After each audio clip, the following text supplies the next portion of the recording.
Hey, I'm your host Tristan. I'm excited to welcome you to the first episode of our very own Starfinder campaign, right here on your favorite channel, the Distract3d Podcast.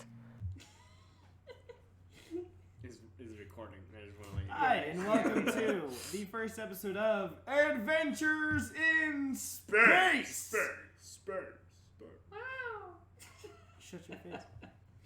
So just quick housekeeping point for any viewers. My dog is laying on my couch like a French maid. Hate me like one of your French kids. Oh, no. No, but This is what happens when I don't GM. so I am your GM, the game master for this adventure. The what master? The game master. Oh. It's different You from make a that dungeon joke with me master. all the time. It's different from a Say dungeon the master. Space Master. No, I'm a GM. Galaxy Master. Sure. Ooh, that's hey, recording it. Finn and Tristan are the players. This is a 2-player adventure. It's going to be very interesting. As of now. Yeah, as of now, yes. Maybe hopefully in the future. We might get some more. We don't know. But this is going to be a new system to these two. It's called Starfinder. It's based on the... It's based off of Pathfinder, which is based off of 3.5 edition of D&D, So it's a copy of a copy of a copy. pretty much. Tristan has not finished his character yet. He's like finishing it up now. I'm slow. So if I need to step away from the game for a second to help him get his character done. Well, then- don't forget we did the episode of the podcast where we made the characters. But I'm playing a different that's right, that's character than the Yes. one I made then. But Finn, Because but Tristan might I- have questions. To give clarification with that, To be really quick, I made the character and I wanted to play him, but I made a different character who's a different archetype than what my personality would normally play. So I'm playing a completely different person from myself, which is gonna be fun. So you'll see Finn grow personally, and you'll see Tristan. Grow mentally, Yeah. about one notch, if even. Yeah. What? So at that point, again, if I randomly have to cut out to help Tristan for a second, don't Yeah. worry about it. I know. What? I'm getting a vocal modulator. He's buying a cybernetic. Okay. I might buy a few Go away. because I'm an Android. Okay. Ooh, do I get discounts? No. Oh. Because once again, the way androids are wired, Tristan, it's not the same as a cybernetic arm. It is wired and designed. So anyway. Cool. Let's do this. All right. So we are going to begin in the blistering heat. Oh, we're starting here instead? Yeah. Okay. I gotta give Tristan some time, and That's fair. That's yeah. fair. That's fair. Carol? I've already talked through some character stuff with Finn. All right, so we are starting in the blistering heat of the burning archipelago. It is a pretty good mixing pot of people, of races. Mostly humans, like it's about 45% humans, but it's still good mixture of everyone else. And what this is a bubble city cluster that is miles away from the sun. And when I say miles, I don't mean like, oh, the moon is miles away. No, I'm talking like across town miles from the sun. Like, Hey, son. we're like 50 miles away from the sun. Just That's how skip and hot take a this jump is. away. So the city, the burning archipelago, it is like they have bubble shields up that are able to withstand the immense heat that's coming off of this gaseous bubble in the sky. And in that bubble, actually in the many bubbles there are, you are located in what is called the Verdion. The Verdion is a more nature-based bubble. Oh, this would have been great for my I other know. character. I was between two, but I'm giving you this because I think it makes more sense. Sure. So the Verdion is, like I said, it's more nature-based bubble. It's basically a giant greenhouse. Think of it kind of like whenever you see Pandora in Avatar. That's kind of, it's just Stuff. greens. It's just plants and nature everywhere. Cool. You have the green belts, which are just thick forests to the I'll say northeast, but keep in mind they kind of like the different pods kind of spin. You have the floating gardens in the middle, and then you also have the Vesterni gaming complex to the south.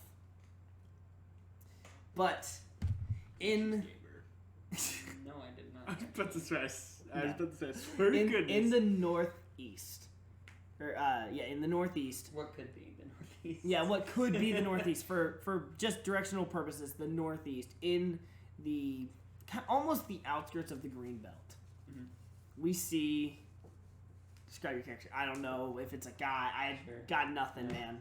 I'll have to send you backstory stuff. Yeah, I didn't actually listen to this character much. Anyways, name's K. Spelled like key, like with the islands. You've got a key, like the Florida Keys, kind of like that. Spelled like that. But he's walking around. He's got some light armor on. He's colored a blue shade, matching the little floating mote solar energy that kind of floats around his shoulders, giving off a dim blue light. He appears to probably be in his, you could gather, most likely mid-20s. He seems fairly young. But he walks with a stature that shows he doesn't really care how others think about him, and he's like, no one's gonna mess with me, I ain't gonna mess with them, kind of thing. But he doesn't really carry a whole lot on him. Seems to be pretty plain. He's actually carrying a book, probably at the moment. Doesn't matter what kind of book, just like some form of something to do while walking wherever he's got to go. Okay. Blonde hair, pretty short. Just a few inches, nothing crazy. Other than that, he's got a tattoo, like left side of the neck. You can kind of barely see. Can't really make out what it is. That's pretty much it. Okay. That's K. Okay. K. Oh, I gosh. didn't realize that until I said it. I was like, oh god, what I do? What have I created? All right. So you're in the gardens, and you're meditating. You're just because you're basically a monk, right? They don't meditate. It's the whole different thing, man. It's hilarious, Fine. dude. Then what are you doing in the gardens? What do you want to be doing right now? I'm just kind of like relaxing, taking a walk, reading a book. Like I said, book Right. probably about the plants around. Like to know what's going on around. So. Right. All of a sudden, kind of think like the Hunger Games. Whenever like the cannons go off and they make the nightly announcements of who died, you start hearing a siren go off, and the sky pretty much stays the same. Blazing orange because it's the sun. There is like a little bit of a UV shield, obviously, so you're not blinded, but you can see that there's an added red hint into the shield that's just flashing, showing that something in the Burning Archipelago is going wrong. They are looking for something. There's some kind of emergency. Would I know what potentially this could be? Shoot. Do you have an extra copy of the? Give me your other character sheet. Because I can't remember the difference between Starfinder and Pathfinder. Don't you dare ruin Locke. Huh? Don't you ruin Locke. Oh, I won't. Puts it in the candle. Okay, I'm not seeing anything here that would work. Culture. Oh yeah. Give me a culture check. I can do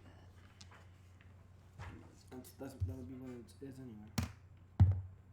Natural 20. Okay. We're starting off strong. So the way that The this first is roll. the first roll. This is K. based Don't on mess the, around. huh? K. I don't mess around. Based on the pattern that it's flashing and the direction that it's coming from, you can assume that it's coming from the Dawn Shore, the central bubble to the Burning Archipelago. You still can't tell what is going on. Like, you can assume it's probably just like a very urgent, like, not necessarily a message, but like an urgent gathering is happening. Excuse me, but like you can't tell. You don't know. You still can't really tell if it's like there's someone there's this public execution going on because that happens. You can't tell if it's like the Senate just came to an agreement for something in the city. You can't tell that. You just know something's going on in on one of the quadrants of the Dawn Shore. Okay. Guess knowing that, probably make my way over to the center dome, as you said. That's where this is probably going down. Okay. So I'm curious enough individual. okay. So within the Burning Archipelago, to get from bubble to bubble, you have to go through energy tethers. And the way that you have to do that is basically a subway. Larry, Hey, buddy. can you not? I put you on the couch to calm you down. Don't huff at me. Oh boy. So basically you go to the subway and Okay, just make sure. the difference of the distance, like the amount of distance you have to travel to get from the Verdion to the Dawn Shore, depends on literally the sun. Like depending on how far away the Burning Archipelago is from the sun and what hemisphere of the sun it's closest to, that determines how far apart these are. Right. Sometimes it's a quick 2-second jump on this little train. Sometimes it takes you a day. It just depends. Luckily for you, it's about a 15-minute wait. What convenience. So it only takes you like 15-20 minutes to get over to the Dawn Shore. Sure. As you enter the Dawn Shore section of the city, you are met with a vastly different atmosphere and environment than you were just in. And it's kind of a culture shock almost, where you were just surrounded by a very tranquil, very nature-based area, and immediately you are thrown into just this massive city with a giant cathedral, the Radiant Cathedral as it's called, in the center of the city, or in the center of the bubble rather, and it's just all around you. It's not like a marketplace. It's not that kind of busy. It's a matter of this is where the important things happen. I mean, the Radiant Cathedral's clearly the main church of the city. Sure. On the other side of the cathedral, is the Archipelago Senate chambers. And that is where the sirens are the brightest. Or not the sirens, but that's where the lights are the brightest. Right.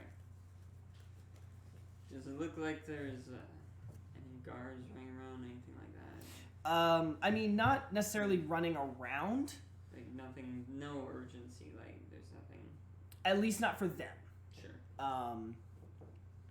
Make a perception check for me. 15 plus it's a total of, if I can do math, 23. I hope you can do math. If you can't do math, we're in trouble. 23. Okay, yeah, you don't see, the guards seem to be just like what's happening? Oh, okay. Whatever. Hey, John, what you doing over there? Nothing, Jimmy. Yeah, just... Yeah. You see, they're mostly human guards. Like I was saying earlier, the city's mostly human. But, they're pretty much just going about their normal day. You see a couple of patrols, a couple of patrol pairs going through, but Sure. it's nothing too... it's not anything startling. Sure. But you do notice the crowds are definitely thinner than what they would normally be at this time of day. Quote day because, Right. You're next to the sun. It's technically always day. It's kind of like the houses are like Alaska, where they have to have the sun blocking blinds. Every house has them, even the slums. So anyway, but you can tell like the crowds where you're at, because again, you're on the opposite end of the sphere. Mm-hmm. The crowds are definitely thinner than they normally would be at this time. And you can even see like people are like coming out of some of these buildings, and they're kind of starting to make their way towards where the Senate chambers are. Mm-hmm. So at this point, you can definitely assume the Senate has come to some kind of a decision. Sure. In that case, I'm gonna turn off the light on my little solar buddy thing. You need to come up with a name for it. And then I'm gonna make my way over to the Senate chambers. Alright. Start making my way over there. Okay. So you make your way. Are you done, Tristan? No, sorry. Okay. Did you have any questions? No, I was We just trying to do some character stuff. Okay, you're fine. You're fine. I was just You saw you on your phone. I was saw just you like, like making kind of sure. No, sitting back, sorry, so I yeah, just I wanted was- to make sure. Because if you were, I was like, sweet, I can get you added in quicker.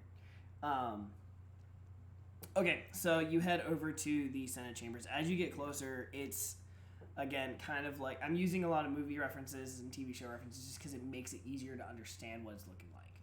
Mhm. So you kind of see, think of like whenever in the Hunger Games, like they have like the what they call it, the reaping, where the names are chosen. Basically, you get to the Senate chambers, and there is a massive jumbotron that is not mounted; it's floating in front of the cathedral, or not the cathedral, excuse me, the Senate chambers. And then there's two smaller ones. You know, when I say smaller, I mean like the jumbotron is essentially the size of like 3 football fields put together. Not long, but like. Sure. And then the other two are like the size of 1 football field. So Sure. massive screen with 2 other massive screens, but not quite as big. And you can see the Speaker of the Senate. I don't believe they call them anything. Make a name. special. Make a name. Well, no, like I'm saying, I don't think they have like any specific title. Like I don't. If I remember correctly, Spokesperson. yeah, basically, like it's just like a Speaker of the Senate. I just see I see one issue here though. I am the Senate. Not yet. That was actually kind of close. Sound like Zavala. Not yet. Wait, it sounds like what? Zavala. Okay. The Almighty is headed towards The Almighty last is city. headed towards the last city. I can't do this voice. The Almighty. Hold on. Anyways. Zavala. So you get as you get Wow. closer to, what's it called? The Senate building. Yeah, as you get closer to the Senate building, you see this giant, like you see these giant screens, and on there, on the main screens again, you see the leader of, or the Speaker of the Senate rather, and you know, yeah, you would know this growing up there. General knowledge. Yeah, well, just from you being from this area, like, you would definitely know, this. Hold on, I'm trying to spell archipelago.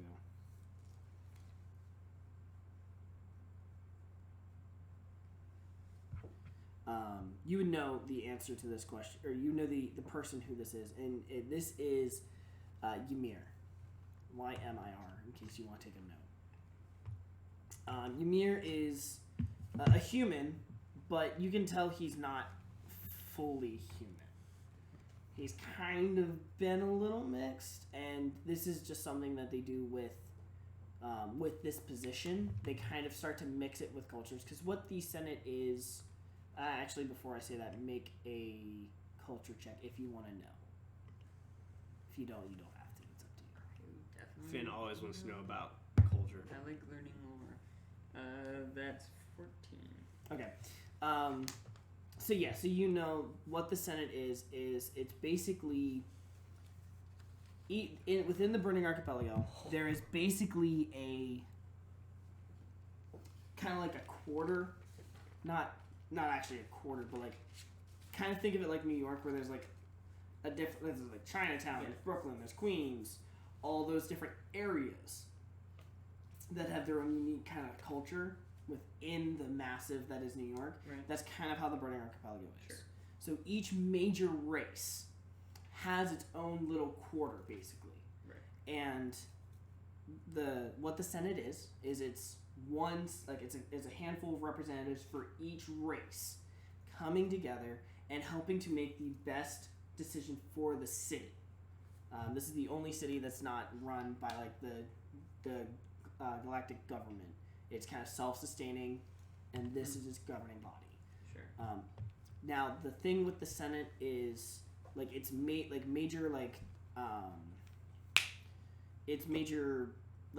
trading companies. I can't think of the proper word right now, but like the major trading companies, they are able to go in and have an audience with these and influence things. It's not like what you would traditionally think of as a government. It's pretty much just they help make sure everyone benefits from what's going on in the city. So you see Ymir, again, the Speaker of the Senate, on the screen, and it's kind of hard to hear at first, but after you get closer and you can start to hear the speakers, you can kind of just hear him making the newest announcement. It's nothing really changes. It's just the weekly update. Sure. Hey, Taco Tuesday's now a thing in this section of the city. That kind of boring crap. Like, again, the city doesn't really... Huh? Get the Super Bowl. Yeah, get the Craggle. Like, the city doesn't really have major issues because everyone who's kind of in the Burning Archipelago wants to just thrive. Like, they want the city to be as great as it can be. So there's never too much of an issue of anything like that. And that's why a lot of the guards are just... Because they don't... Like, even you can see in the crowd, there's not a ton of guards. At least there may be, like, a dozen extra, like, patrol squads. Sure. But it's not like they have people there for riot control. Because it's not something they're concerned about. Sure. But one thing you do hear, and this is his final announcement. Ymir just he's still standing there, and he just, and the final thing, he's an old dude. The final thing we have for today, we need volunteers to head to the center of the Packed Worlds. And at this point, you kind of hear everyone's perking up. Like, the crowd is a very dull roar. Because, like, no one's, like, yelling and, like, yeah! No one's doing that. But, like, they're just like, whoa, what's going on? Like, you can't, why do they want people to go there? Like, why would anyone want to leave the Burning Archipelago? Because a lot of people here are born here, they die here. Right. Unless it's a tradesman, that's what happens. And so finally, everyone gets calmed back down. The Absalom Station has requested the presence of one member of each governing race from the archipelago to assist with the governing of the galaxy. And there's just dead silence. Like, there's not any murmuring, nothing. And then, out of nowhere... You're right. Sure, that's what they want. Out of nowhere, the crowd erupts. Like, instantaneous. There's no, like, gradual... It's just... Just going ballistic. And then that's it. The screens go black. Ymir turns around, walks off stage. And then, in the matter of, like, 10 minutes, the screens are gone. The stage is gone. Speaker's gone. Like, it's as though nothing happened. Yeah, right. Sure, that's what they want. Always want more people. Always, always. like ground shoulder person, you might go, hey, I came in a little late. Did I miss anything? And they just kind of look at you and they're like, are you serious? Do you not want to go to the Absalom Station? I mean, it's the center of the galaxy. Oh yeah, I definitely want. He doesn't hear you. He just runs. He's so excited and that's pretty much. Yeah, the didn't care nature. about you too either, pal. That's the general consensus right now. Everyone's just in such a fury of emotion, knowing that they would not just be sent to the Absalom Station just to be there. They would be sent for a purpose. Right. Would I know? Because he didn't say anything about like how they were selecting this, or if people were signing up, or what the deal was. Yeah. So this isn't the first time this has happened. Okay. It happens. How old are you? You said 20. Like mid-20s. Mid-20s? You know. Okay. Yeah. So this has Playing an happened. older character. Maybe at some point, but This is like the third time that you can remember this kind of thing happening. It happens about every 5 to 10 years. sure. Where basically what happens is the citizens from the archipelago that go to the Absalom Station basically get tainted from living in the Absalom Station.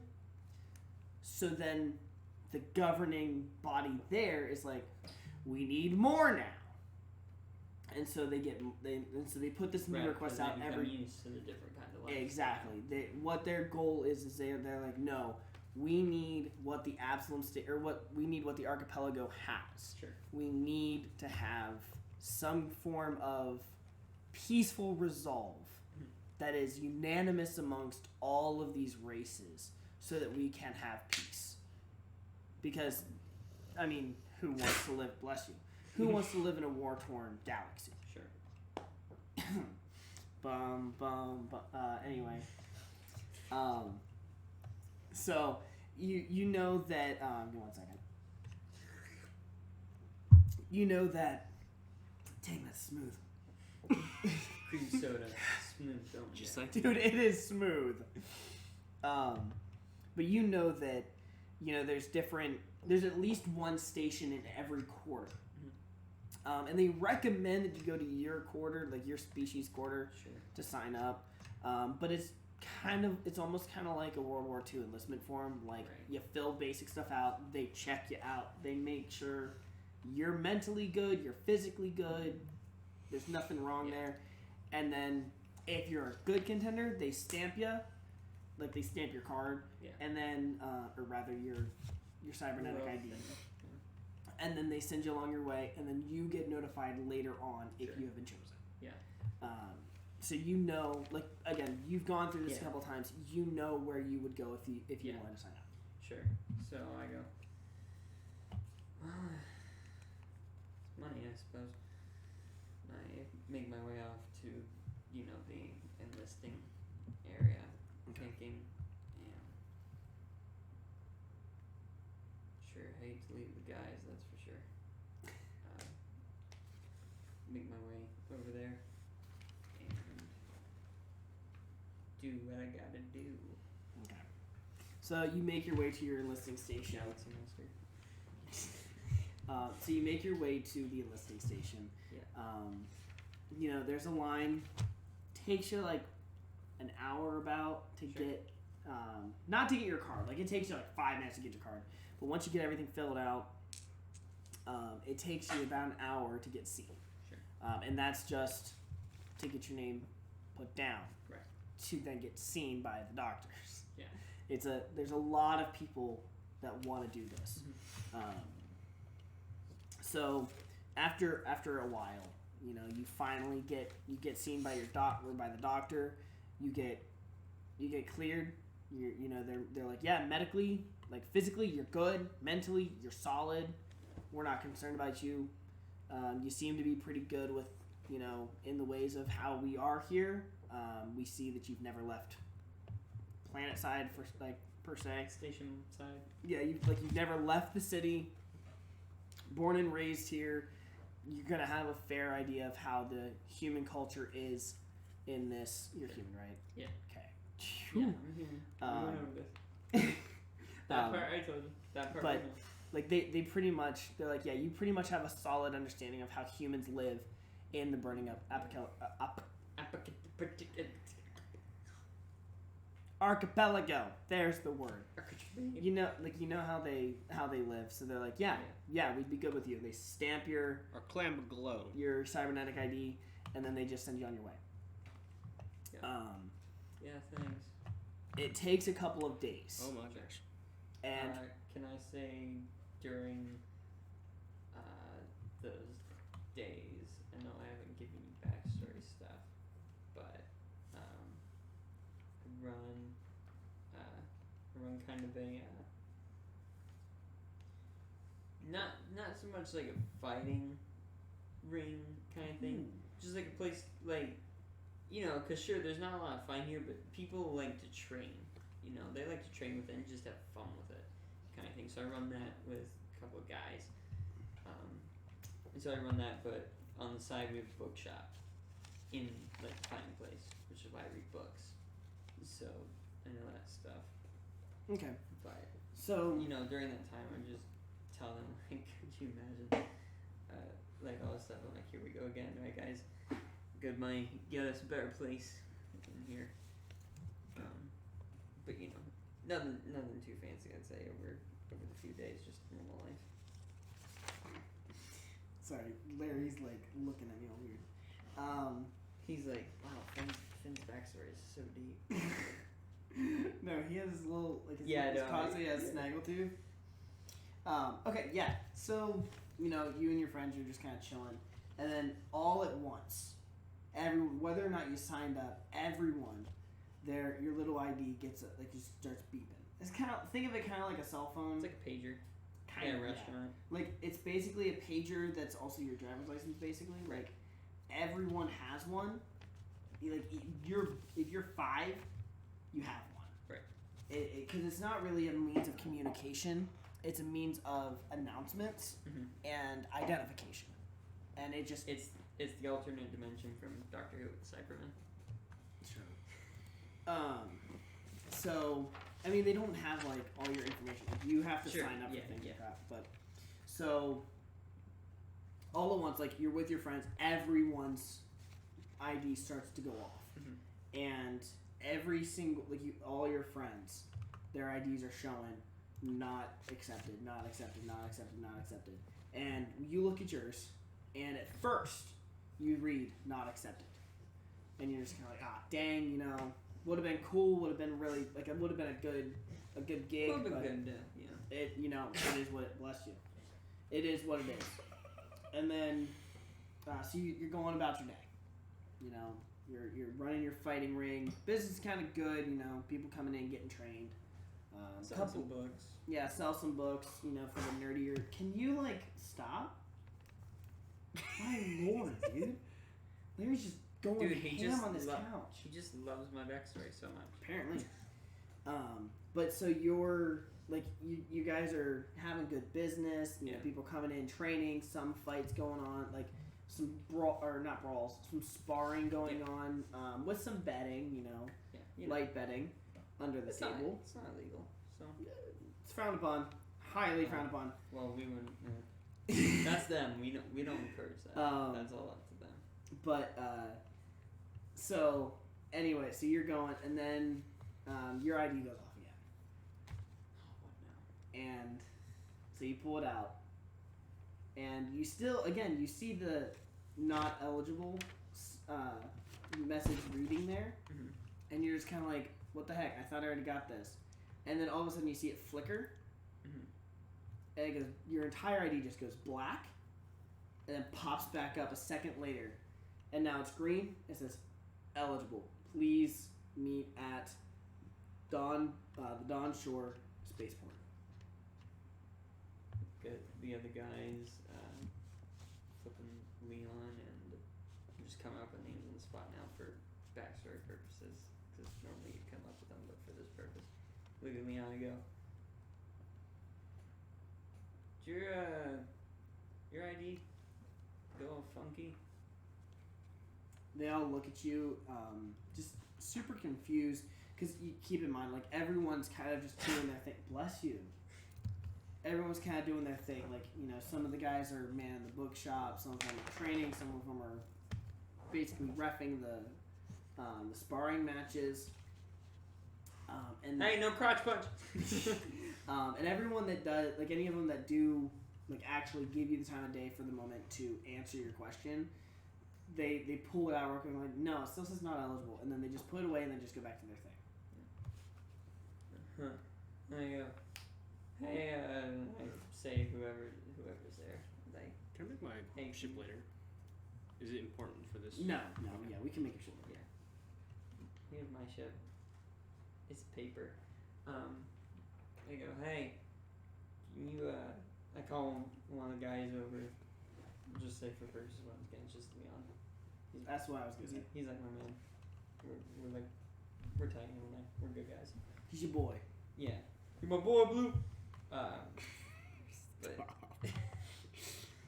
But I'm like, hey, and I show him the ID and that it says eligible. I was like, I don't know what happened, but apparently I'm eligible now. And he just starts freaking the crap I'm like, out. calm down. I don't. Like, look, it didn't say that earlier today, so I don't know. It could just be a glitch or something. No point in getting all excited over it at this point.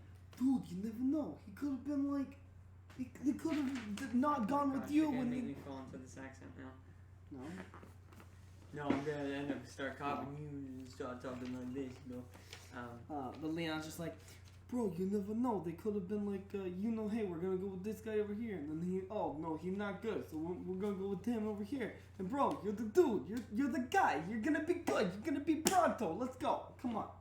I mean, Forget about it. Just go do it. About it. hey, one from you, I'll be coming back. There you go. May as well see what's up, I suppose. And as you walk out, he just slaps you on the back, like in a congratulatory, like, Give him like you got it, man. a thumbs up. Cool. Make my way down the street. I grab a book on the way out, just to read on the way. Just whatever I grab. Okay, so you make it from, because at this moment you're not in the Dawn Shore. Right. You're in another pod called the Stellacuna. So you make your way through all the way to the Dawn Shore spaceport, and it's bustling. It's a combination of, and this has taken you about an hour to make the trip. Sure. But it's pretty busy. It's not nearly as busy as the Senate chambers earlier, or a couple days ago rather. But it's pretty busy. Like you can see, there are clearly groups of different races, and there have been people chosen from each individual race. And it's very clear that like their friends and their families are there to say goodbye, and that like they're super happy and proud to be their family members and their friends, and they're just seeing them off whenever they get on the ship to get sent to the absolute. Also, I realized I just grabbed my armor wrong because I double checked it. So I've got like a hoodie on, basically, like a bluish hoodie. Okay. Because the armor's different than what I thought. So yeah, I look different. That's all. You like the color blue. Yeah. Look, I'm putting one similarity between me and my character in this, and that is the fact that I like to wear blue. So but that's So I can do that. you show up and you're just kind of standing there, like hands in your. Does your hoodie have a pocket? Oh yeah, totally. Cool. So your It's hands got like in the your, double one's got the zipper. Yeah. So your hands are in your pocket. Hood's up. You're just kind of standing there. You're just like, yeah, No, I Here. keep the hood down. I'm somewhat professional. I Okay. get it, So you see, like you're just kind of standing there, like you're around where all the other humans are, but you don't have anyone with you. It's just you. Everyone else in your friend group is kind of just letting you go. And you already talked to Leon. He's just like, he already said goodbye. So it's just you with crowds of people and then guards. Just kind of look around. Does it look like there's like a ship we're going on, or? Oh yeah, no, yeah. It's like obvious. It's very obvious. You are going on a ship directly from the Absalom station. It is like a top of the line. Yeah. Like, think of it kind of almost like a Star Destroyer, just not military. But not as evil. Yeah, well, it's not military days. Right. Like, yeah. this is very clearly like almost like a cruise liner. Sure. Like, it's meant to be a great journey from the archipelago to the Absalom station. Sure. Yeah. It's supposed to make you feel comfortable. Yeah. Because again, this isn't a ship that was created at the archipelago. Right. This was created in the center. or at least it was commissioned by people from the station. Yeah. And they're like, no, we want this to be like a good ship. Yeah. I go, man, fancy. Kind of looking around the other humans there nearby, the other races. Kind of look, seeing like if I could figure out which one is the eligible one from the other races. Oh, it's obvious. It's obvious. It's obvious. Everyone's kind of circled around like Sure. a handful of people. Right. And you can really tell, like, basically, think of it like there's the crowd of people, and then within the crowd there's a small little circle. Right. Yeah. And there's like 7 people in that circle. Right. 4 of them are the eligibles, and the others are like the parents or the super close friends that are just like weeping, both out of joy and out of like sadness, because it's a super bittersweet moment because they know, like, again, like, this has been going on. Sure. They know their family members and their friends are going to this place. They're not going to return, not because they get killed or anything like that, just they're going to get used to the lifestyle and they won't want to come back. Sure. It's happened countless times over the last century. It's just kind of the way of life now. Sure. So there are other humans that are the eligible ones then? Yes. Okay. What they look like? I mean, you see, like, how tall are you? I'm like around 6 foot ish. Okay. You know. So you see. Probably taller than I am in real life a little Okay. bit. You know. So there's 3 other humans. You see 2 girls and 1 guy. The guy is shorter than you. Mhm. Like, he's like 5'4". Like, Sure. But he's also like a little bit of a thicker man. Like, dude spent some time in the gym. He's kind of like. Yeah, like, does it look like he's probably been in the place I run? No. He's just.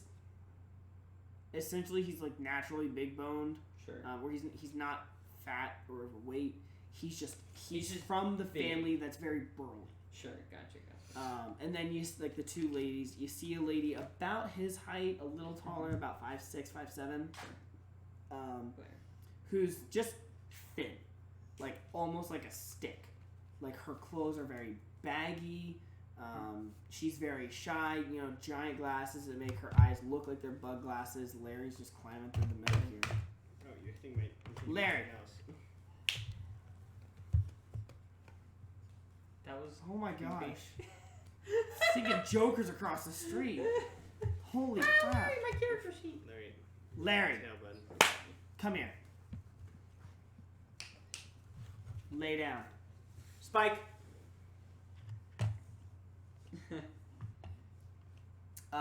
So yeah, the one girl, she's very thin. Glasses are just making her eyes look huge. But she has very long, like, blonde hair. Like, it's going to, like, the middle of her back. Okay. And then the... Larry! Lay down! The other girl is actually a little taller than you. Oh, wow. She's, like, 6'5". Okay. Very athletic build. Mm-hmm. And just, you know, she has a very serious, like, grim expression on her face. Sure. But she has, like, kind of almost like a bob cut of brunette hair. Gotcha. In that case, I guess I go over and approach them. Okay. Seeing as this is probably where I should be with the others. Yeah. As I approach, I immediately look at the shy one and I go, "Hi." And she literally doesn't say anything to you. She just, like, reaches up, pulls a hood over her head, and then just kind of, like, slinks down and like just turns away, like super shy, Yeah. like not talking. At least not yet. Like she's like no. But the other dude, he sees it. He's like, "Oh, comrade! Yes! Come! We go to trip together." Go. Yeah, we are. Should be interesting. And Yes. whenever you say that, he like, keep in mind you're like a good foot taller than this dude. Yeah. And he tries to put his hand up around on your shoulder, and like he just starts walking to the ship. Come, comrade, we go ahead and we get the best bunks available. You and me. Shouldn't we wait for the other two? They will catch up. What about regulating? Like, is anyone else going on? I mean, you can see like guards are at least because guards are kind of used for everything. Sure. Guards are getting back like luggage on and everything like that. So I mean, like people are going on and off the ship. No one's gonna stop you from going on the ship. Mm-hmm. But by the way, I should know. Like, I have like a bag of stuff. I'd like to think it's implied I grab things. Yeah. I figured you would have stopped and you would have picked up your belongings. Some of that, like, because I got to new backstory stuff. But. Yeah. But yeah, so they're not like preventing you from getting on the ship, but like most people are like really trying, like, because again, like a lot of people know this is pretty much the last time they'll see their friends and family. So they're really trying just to stay as long as they can, try and make all these connections. But this dude, he's like, nah, we're going. We're getting our bunks. We're going to have this is a party. This is a celebration. We're going to live it up. All right. As we're going forward then, we go. So, you're big excited about this, huh? Oh, yes, comrade. I have always dreamed of being able to visit and see the galaxy. That's fair. I can understand that. What's your name? My name is Vladimir. Very easy to understand and remember. Gotcha, Vladimir. Good to know, I guess. You're going to do what I make you do and come up with an NPC name for everyone. It was a logical question. No, I know. What's your name? Yeah. How do you spell Senate? Senator. Or that's Senator. I We go. Vladimir, huh? You spell it Palpitine. Palpatine. Yeah, totally. don't know what you spelled. My brain's off. Tristan, you should turn up the volume a little bit. I talk a little. I'm loud, you're not. Yeah, well, I talk in. Well, don't when talk I'm like a talking pansy. Well, when I talk in a deeper voice, I have to talk a little bit quieter. Otherwise, I just go in a higher pitched voice again. Because that's just how it works. I'll just do this. There we go. But as he's leading me, I look around. Are there any of the other eligible candidates, say from the other races, moving up like we are? Yeah, you start to see some of the other races make their way. It's pretty much similar. Like you have like one or two that's like super pumped and just like up to the moon and back excited with what's going on. You have a couple that are like really just shy and they're just like really keeping to themselves, and then you have the others that are like bawling their eyes out, just heartbroken that they're leaving.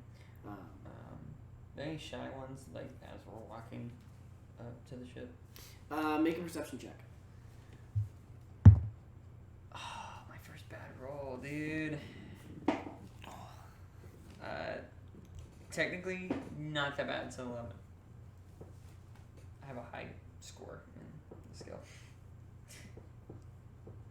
You don't see any of the shy ones walking up to the ship.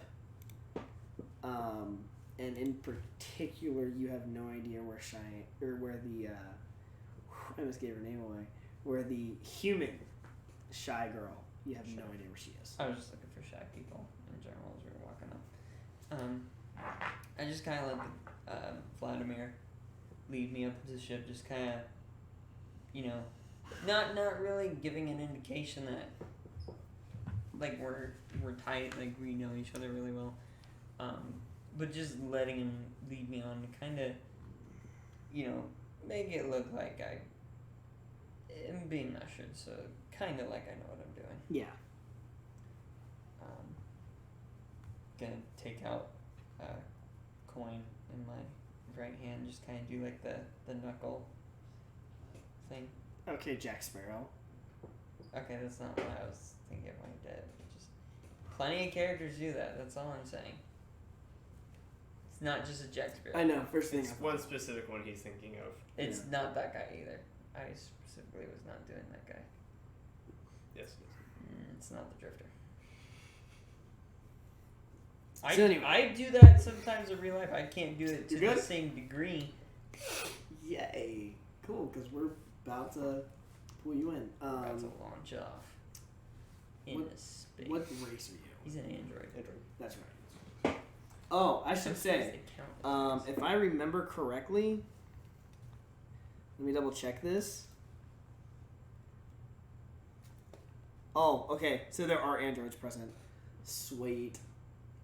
Cool. I couldn't remember if androids were actually present on the archipelago or not. Okay, so you're making your way to your quarters. As I'm walking through the hallway, I drop the coin because I'm not actually very good at the knuckle thing. Just like, darn it. Do you want to try and catch it? No, I just let fall and grab it and Okay. start going again. Like, I'm not actually good at it. It's just kind of something to... It's something to keep your mind on. Yeah, I just keep myself distracted. Just like with the book. And then, I drop it again. It's like, Did you say distracting? wow, that's crazy. Viewers, hi. So, you make your way to your bunk, and you had no option. You were bunking with Vladimir. Sure. It's kind of like they're putting you notice a trend. As much as you can tell, It's the male of each race with the other male of each with. there's generally 2 males and 2 females from each race, Right. and they pair them up, and that's who they're bunking with. Cool. Because you don't want any babies by the time you get to the Absalom station. Yeah. That's So are we in is it a hallway and it's like all the guys in the hallway kind of thing? no. So it's like humans and then we're like across from each other kind of thing. It's kind of like what the snot. It's kind of like just think of it kind of like a cruise ship. Yeah. Honestly, like. But like I meant more so like what's the spacing with all the races like like you're just all there. Okay, Like cool. it is like for example, if the humans are the first 2 the first 2 dorms. That's what I was. Yeah, so it's like down the hallway. It's all the races in one hallway. Right. So it's like human and then yeah. So like all the guys, like all the males are listed are on side. one line. Yeah. All and the then females are on across the the other hall. side of the hall. Yeah. And it's only like a 6 foot wide hallway. Like Sure, it's yeah. not super big. Yeah. Cruise ship hallway. Yeah, like it's Bigger than a cruise ship hallway actually. Well, yeah. It's in that sense, it's more like a Hotel. a hotel. Yeah. Because again, like this is like the primo ship. Like kind of like welcome to the center of the. exactly. Yeah. Like welcome to the center of the galaxy. Like Yeah. not actually the galaxy. Like there's just the star system. The pack systems. Yeah. So yeah. So you get settled. You're chilling. Sure. And then you hear the little speaker system go off, and you just hear the dinner is now being served. Have And you that started moving yet? Like when? yeah, by this time, like everyone's on, everyone's kind of gotten laid out, Sure. and then they're like the ship is gone. They did have. I should probably back up for a second. Sure. Before dinner. So Before this point. everyone's kind of like getting settled, and you do hear like the "Bidoo, please brace for launch," and you feel just Mind a the little, gap. huh? Mind the gap. Mind the gap. Mind the Dude, that's one of my favorite parts about going to London. Just hearing that on the subway. So like you feel like there's this little lurch where you can tell the ship is starting to go off, and then all of a sudden like you feel like you can kind of look out your window, and because yes, you have a window in your spaceship. Sweet. But you look out your window and you see the archipelago just getting slower. You're moving pretty good, but you can't feel that you're moving pretty good. Right. and then all of a sudden, like, you hear, doo-doo, prepare for launch. You hear it again. And then all of a sudden, just, gone. Drift like, drive. Yeah, you jump, the ship goes, it activates its drift drive, Sure. and y'all are speeding through the galaxy. We got gone. It's still gonna take about a week. Okay. Like, it's... Yeah. You're pretty far away. So it's still gonna take about a week to get there, but you're on your way. Cool. And then, like, you know, hours pass. And then you hear the dinner is now ready in the mess hall. And they don't call it that, like, dinner is Go ready. eat food, you idiots. Dinner is prepared in the cafeteria. Yeah. And then, you know, everyone pretty much at the same moment exits their rooms and all goes down. Because y'all still, at this point, you don't know anything. Right. Like, you just know you have your dorm rooms, you're on this ship for about a week, you're going. By the way, the light still travels like a man, but it's not producing any light right now. Okay. So, you know, you go to dinner, everyone, like, the mess hall, it's a gorgeous, think of it like a giant ballroom. Mm-hmm. Like, it is just an absolute amazing room. There's floating chandeliers everywhere, just, like, there's a live band, and this band is changing from, like, a live orchestra to, like, a rock band to a rap group. Like, it's pretty much any genre of music. Think of it like a jukebox. Mm-hmm. You choose the song, and the band changes immediately So they like to that new genre. robots. Not really. Basically, it's a hologram. Okay. But the hologram technology is so great, Right. they right. look live. Gotcha. And they keep, like, the same face, essentially, Mhm. for each group. Technomancers. Gotta love them. So, you know, you eat dinner, you finish up dinner. Really trying on these first impressions. So, do I like looking through all the people? Do I see like more like shy people in just in general? give me another perception check. All right, come on, let's not get a 4 again. That's gonna be a 23.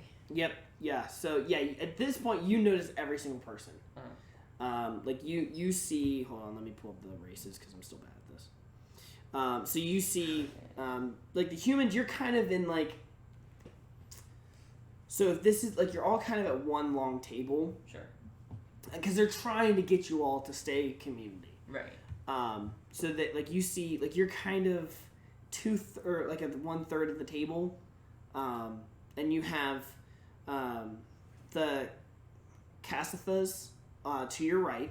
Mm-hmm. Down to your left, right beside you, are the Shirans. Then you have... I'm going to say the Sokis. It's the rat people, because I still don't know how to pronounce their names right. I'm sorry. And then the Vesk, and then on the far side, you have the Shuntas and the androids.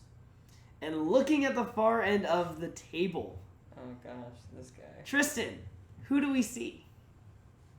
So, when you glance over in this general direction, you see a pretty average-sized being. But not a man. The face is kind of darkened from a poncho that is placed over some armor. If you look really carefully, you can notice that it's placed over some armor. But the poncho, the hood of the poncho, kind of darkens the face, and every now and then you could swear you see two white eyes glaring at you from within the darkness, and besides that, I mean, it's the body is pretty covered. You don't see much like skin or anything. Just kind of hunched over the table, kind of just staring in a few different directions. He kind of seems fixated in one direction, but it's not too obvious. He kind of looks around every now and then, but glances over on your direction quite often. So What's your character's name? He hasn't said his name yet. Oh, But you tell the people. His designation is C-13. T-13. Okay. And no, actually, they haven't gone down the table yet and introduced everyone. That was just GM. No one Yeah, decided. that's You good? what I was saying. So you notice this android just kind of giving you this weird look every once in a while, like he was saying. And before you're able to try to do anything, like learn more about really anyone else, like past what you would have had during dinner, you see someone. You see I think. Let me double check this race. Yes. By the way, the armor and poncho is like a grayish, blackish, white. So it's not very colorful. It's pretty dull. nondescript. He's the man with no name. So you see like before you're able to do anything, you see a female Lashunta walk up onto the stage, and the music just stops. And she just kind of walks into the stage, and she's not holding a microphone. You can't see a microphone on her or anything like that, but her voice is very much amplified, and you hear her clear as day as though she's right beside you. And she's just, like, she's like, thank you, and welcome aboard. And she's just trying to basically brief you. This is what our mission is. We're here to bring you from the archipelago, and we're bringing you to the Absalom Station. And she just, pretty much everything that I already explained prior. Sure. And right about as she's starting to get finished up, you feel the ship just jolt forward. Like, you kind of like jump. For you, it's like kind of to your left. And then for C-13, it's kind of to your right because you are on opposite sides of the table. But like, so you kind of like lurch to the side, and it's like it's a pretty good lurch. Like, you almost fall out of your seats. It's pretty rough, and then you just hear as the ship lurches. If you're paying attention, you hear and see a metallic, like, as I grip the table. You take your hand away, and the table is now like slightly cracked. Again, this is a primo material table. Like, you heard it. Spoiler: he's not actually that strong. Doesn't have to be. I know. I'm an android, bro. But so this, like, the alarm's just going off, and you just hear, "Captain, we need you on the bridge," and that's it. And then she, the Lashunta just says, "Please, everyone, return to your dorms. We will be finding you momentarily and informing you what will be going on. Please remain calm. Everything is under control." She leaves. Guards immediately come in, not forcefully, but they immediately come in and they start like ushering you in pairs to your dorms. Sure. What do you think about that? To Vlad. Oh, I don't know, comrade. It's never good when they ask for the leader and tell everyone to remain calm. I've read many books about the homelands, if you know what I mean. Sure. Understand. I actually have no clue what he's talking about. And you hear in the background, you go, comrade, comrade. I love this. So you are all escorted to your dorms.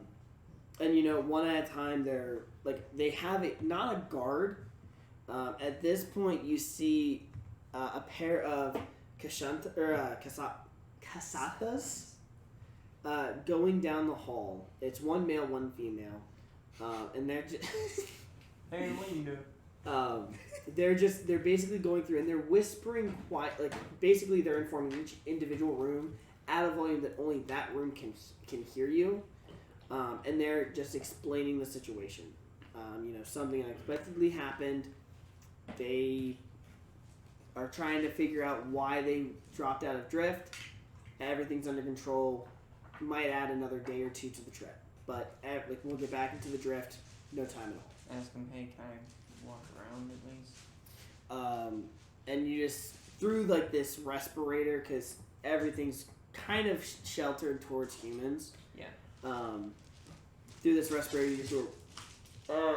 Not at this time, sir. I do apologize. We can't have it right now. We need to keep everyone contained into this area. That way we know none of you are the reason why this has happened. Plus, the drift drive can leak, and if that's the case, it's pretty deadly gas. So we want to keep you safe, sir. Sense motive check.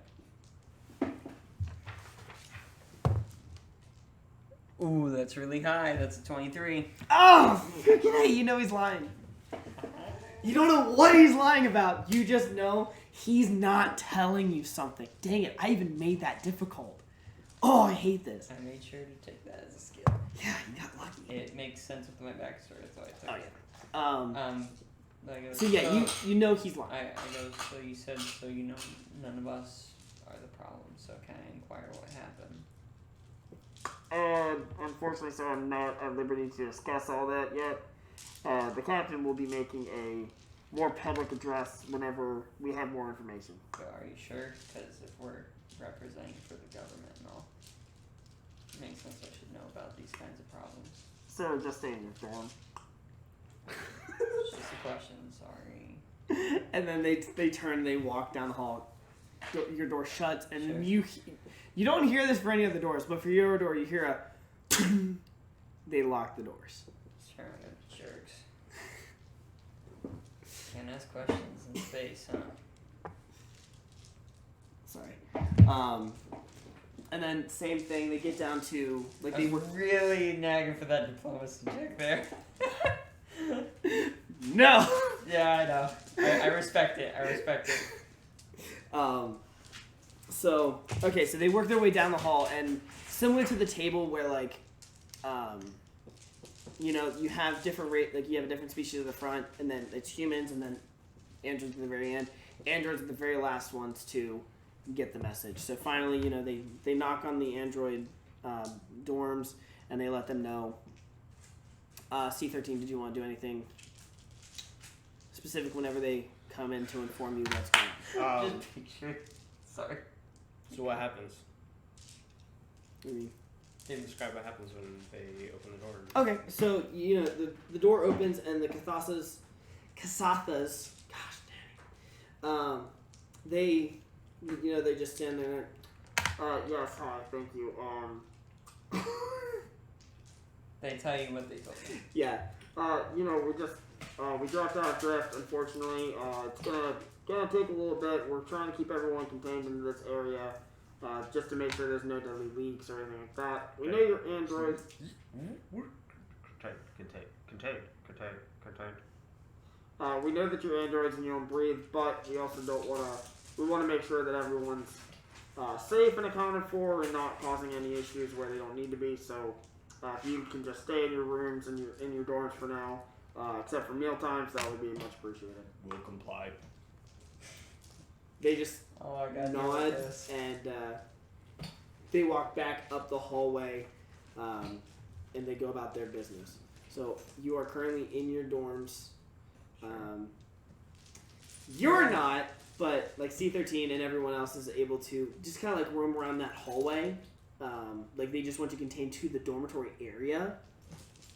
You're locked in your dorm. You got sassy. You got. I didn't even get sassy. I asked a question. He didn't like the tone. I didn't change my tone.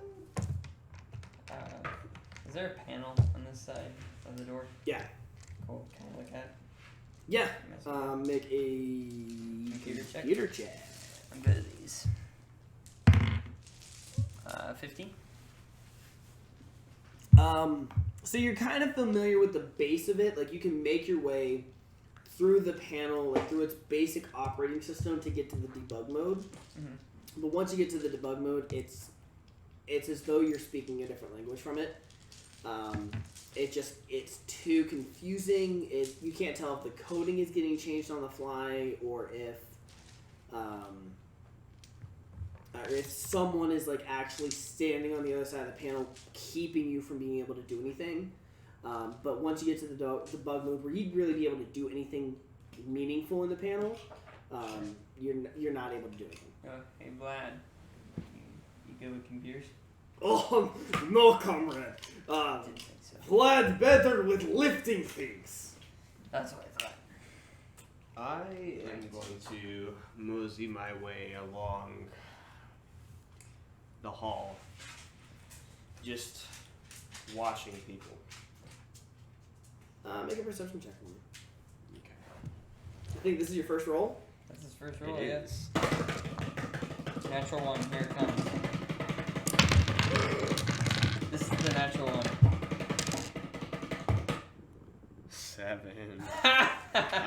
Plus my perception. Yeah. Unless you have a class skill, I never Sure. actually. wisdom. I guess I never did my totals, but It's just your wisdom modifier. no, perception is an actual. Well, unless Stat. you put a rank in it. So that's gonna be, yeah, I did. Oh, so that's 3 plus That's your a wisdom 4. modifier plus a 1. Because operative. 3 plus wisdom modifier plus 1. Wait, Because you get 3 for the rank if it's a class skill, which it is, right? Yeah, it's class skill, and you have 1 rank in it. That's 3. Oh, Plus ability mod another plus 0. 3. Okay, yeah, that's why. And Yeah. then It's gonna be an 11. 11. Okay, so and what were you? I'm sorry. Remind me. What were you looking for again? I was just checking around, watching people. Oh, right. oh, Okay. So you notice. You're fine. Oh my gosh. I'm sorry. it's hilarious. So you, whenever you're you're kind of just standing in a corner for a moment, and you notice the Kasatha that, the Kasatha that walked down the hall, kind of explaining everything to you at first. He's returned, and at this point, he's standing on the opposite end of the hallway. So like if you're like by your dorm, he's Right. up on the other side of the hallway, and he's just kind of standing there, but his eyes are closed. I'm going to walk up, trying not to make noise, and I'm going to get very close to him, not understanding many human things. I'm going to get pretty close to him and say, "What are you doing?" And he's kind of like you're pretty good at you can tell he's really focused on whatever he's doing. So he does not hear you coming. So as soon you're like right about like that about a foot away from him, Mhm. face to face. Yeah. Okay. So you say, "What are you doing?" His eyes just pop right open, and you're like, didn't realize you were there. Just maintaining the atmosphere in this hallway. Just making sure everything's good. Can I hear that? How can you do that when your eyes are closed? It's very muffled for you. Cool. How Um, thick is the door? It's dummy thick.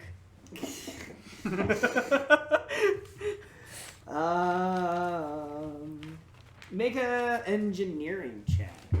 Oh, that's a skill? I'll Yeah, throw it that is, back. which, since I'm not a technomancer anymore, that's a 18. A what? 18. Holy crap! Even then, I rolled high. you know that it's at least like 3-4 inches thick, Okay, that's just from knowing what a starship's gonna have. cool. But you can't. When I say you can, like, it's very muffled. I mean, it's like. Right. How big is the room? You're in like a 15 by 15 room. Okay. Like, it's not huge, but it's a good sized room for a dorm. Sure.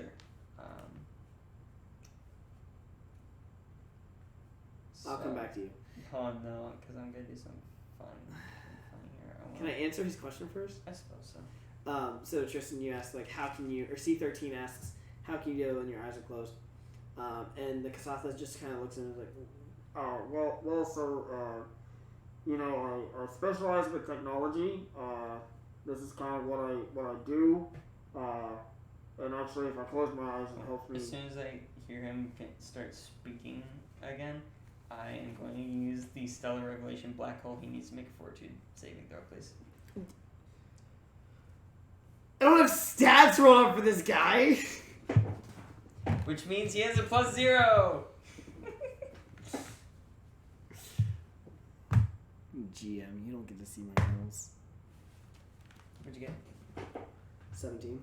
17. Shoot, he succeeds. Nothing happens. That's what I Make thought. one for Vlad too, though. 13. Oh no, I get to choose the creatures. He's fine. Oh, okay. He's been fine. Nothing happens. Would a 13 have happened anyway, though? Yeah, 13 would have happened. He would have been pulled 10 feet towards me. He wouldn't have been able to move. Your door is locked. Hmm? The dude's on the other side of the wall. I know, but he's still within 20 feet of me. Oh my god. Such are the rules! Okay, anyway. But upon hearing him talk, I want to go back to the pad and go to the debug.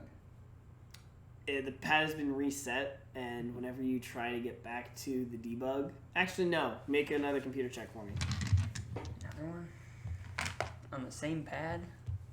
Boy, you using my roller? Yeah, I am. That's cocked. 15 again? 15? Again? Yeah. Yeah, no. Actually, it's... like, whenever you try to get back to the debug section where you were, you can't find it.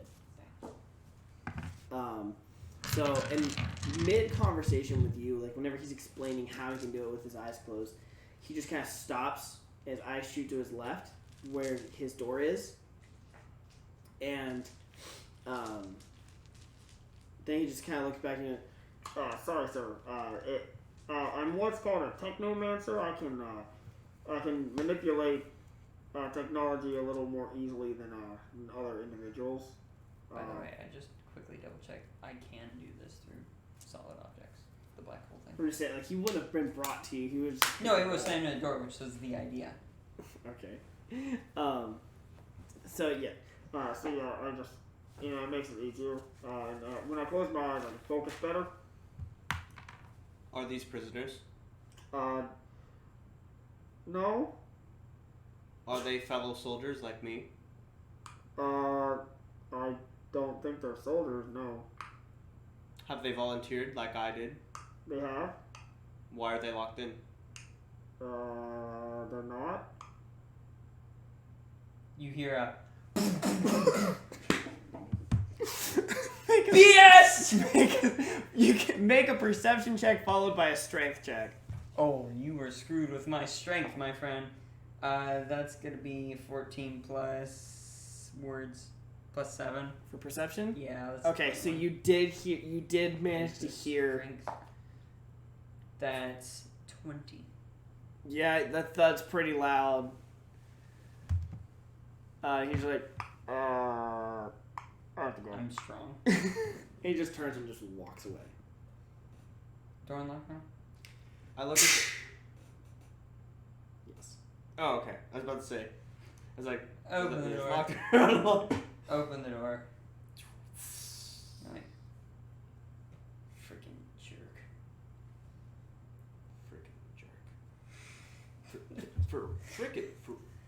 Why did you get a voice module?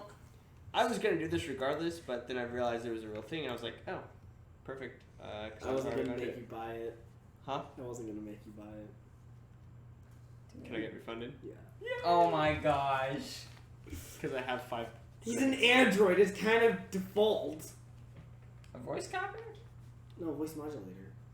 He has to talk. That's fair. Okay. I gotta look at how much that is later. I think it was 150. I don't know. Something like that. Yeah. I'll look at it later.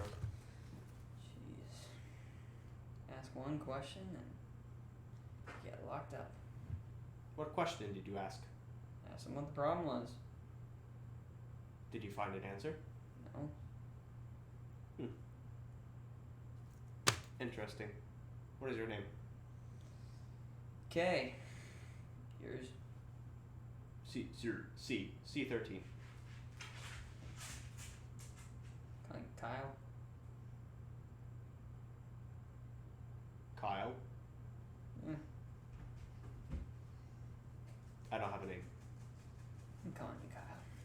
Just a designation. Also a call sign. Calling you Kyle. My call sign is Spectre. Calling you Kyle. Dude, it's fun playing a character that's a bit of a jerk. Side note, I knew he would call me Kyle. I actually was gonna write it down. I literally knew you were gonna call me Kyle.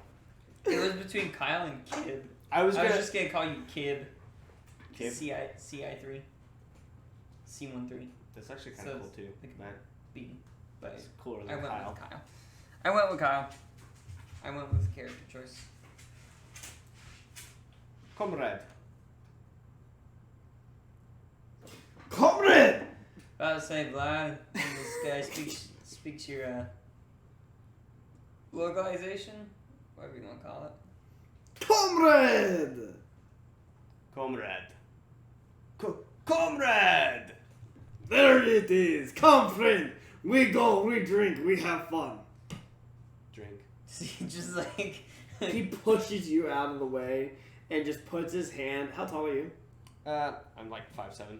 Okay, so it's a lot easier. It's not as awkward. No. Like so, Vlad puts his arm around you this time and just kind of starts leading you down the hallway. right.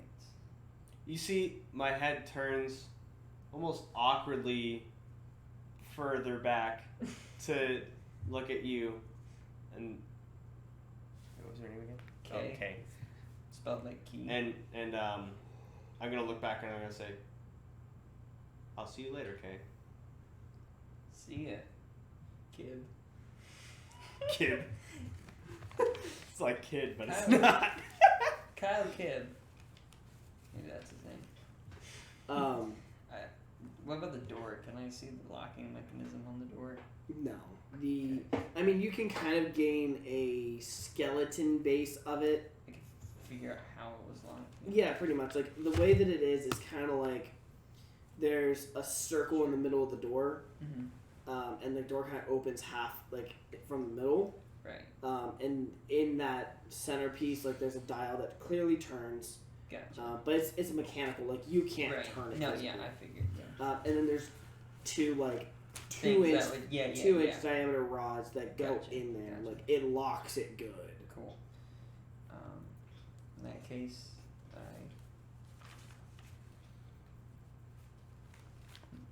anyone else in the hallway? Oh yeah, no. Pretty much everyone's either in the about half of the people are still in the hallway. The other half are kind of following Kib and Vlad. Vladimir up to the mess hall. Dude, he's been said Kib. It's just easier than C13. It is. You're welcome. But Kib is cooler than Kyle. I'm gonna be honest. Maybe he'll change. Maybe Kib and he'll K. change it to Kib Kyle. I mean, Key. but so I they wanna make say their way up It's to okay. like everyone else making their way to the dining hall to kind of get some drinks and such. Cool. Do I notice the shy chick from before? Give me a perception check. Dang. Gotta roll again. Oh my gosh, it's the same roll from last time, which brings it. Oh my gosh, never mind, because it's a different number. It's a 26. Yeah, you catch her very, very carefully making her way up to the dining hall. Sure. I think you ate a bug. I think you did. No, Shiren! That poor Shiren. It was Finn. I think he actually did legitimately just eat a bug. Oh no, I believe it. Hey! What are you doing, you moron? Whatever. Yeah, so you see her, like, kind of towards the back, but kind of trying to hide her way with the group going up to the Sure. dining hall. In that case, I'm gonna catch up to her and gonna say, "Hey," just like try to strike up, just normal, like hi kind of thing. Okay, yeah, so you start up a conversation with her. Just like, doing all right, kid. How old does she look? She looks to be about 18. like she Okay, I wouldn't say kid then. she like barely Actually, I would say kid. made the age gap to Sure. make the trip. Sure. Hey, hey kid. Doing alright? And she's just like still very sheepishly, just like, I'm fine. Yeah. Like she's Fine. like very clearly she's scared. She Yeah. doesn't know what's going on. Yeah. She's nervous. Fine. All this, crazy big chip, fancy stuff. Being representative. Just fine. Pretty brave kid. Thanks. And then she just darts. And like catches up like towards like more the front of the group where he and Vlad are. Sure. You can tell she's just uncomfortable. Yeah. Yo, man. Can't ask questions. Hard to help people out too. And then, so you get up to the mess hall. Everyone's kind of partying, having some drinks, and you hear the siren again.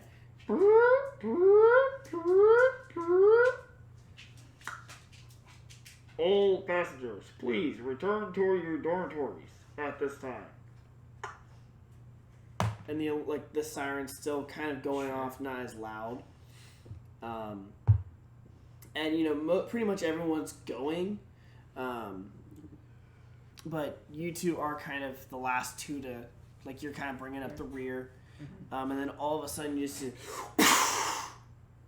and out of this, kind of like an airlock out of nowhere, you see these two little space goblins. Oh gosh. I am the light on the little orb thing that kind of hangs around me. Just immediately bing, comes back on. Doesn't make a bing noise, but So it's these light now. these little goblins, they're just like they're you can tell that they're just to cause trouble. Sure.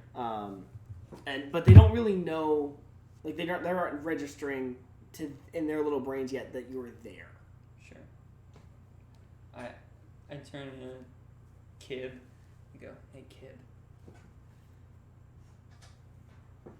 You gonna fight? Accessing target components. Take that as a yes. Roll initiative.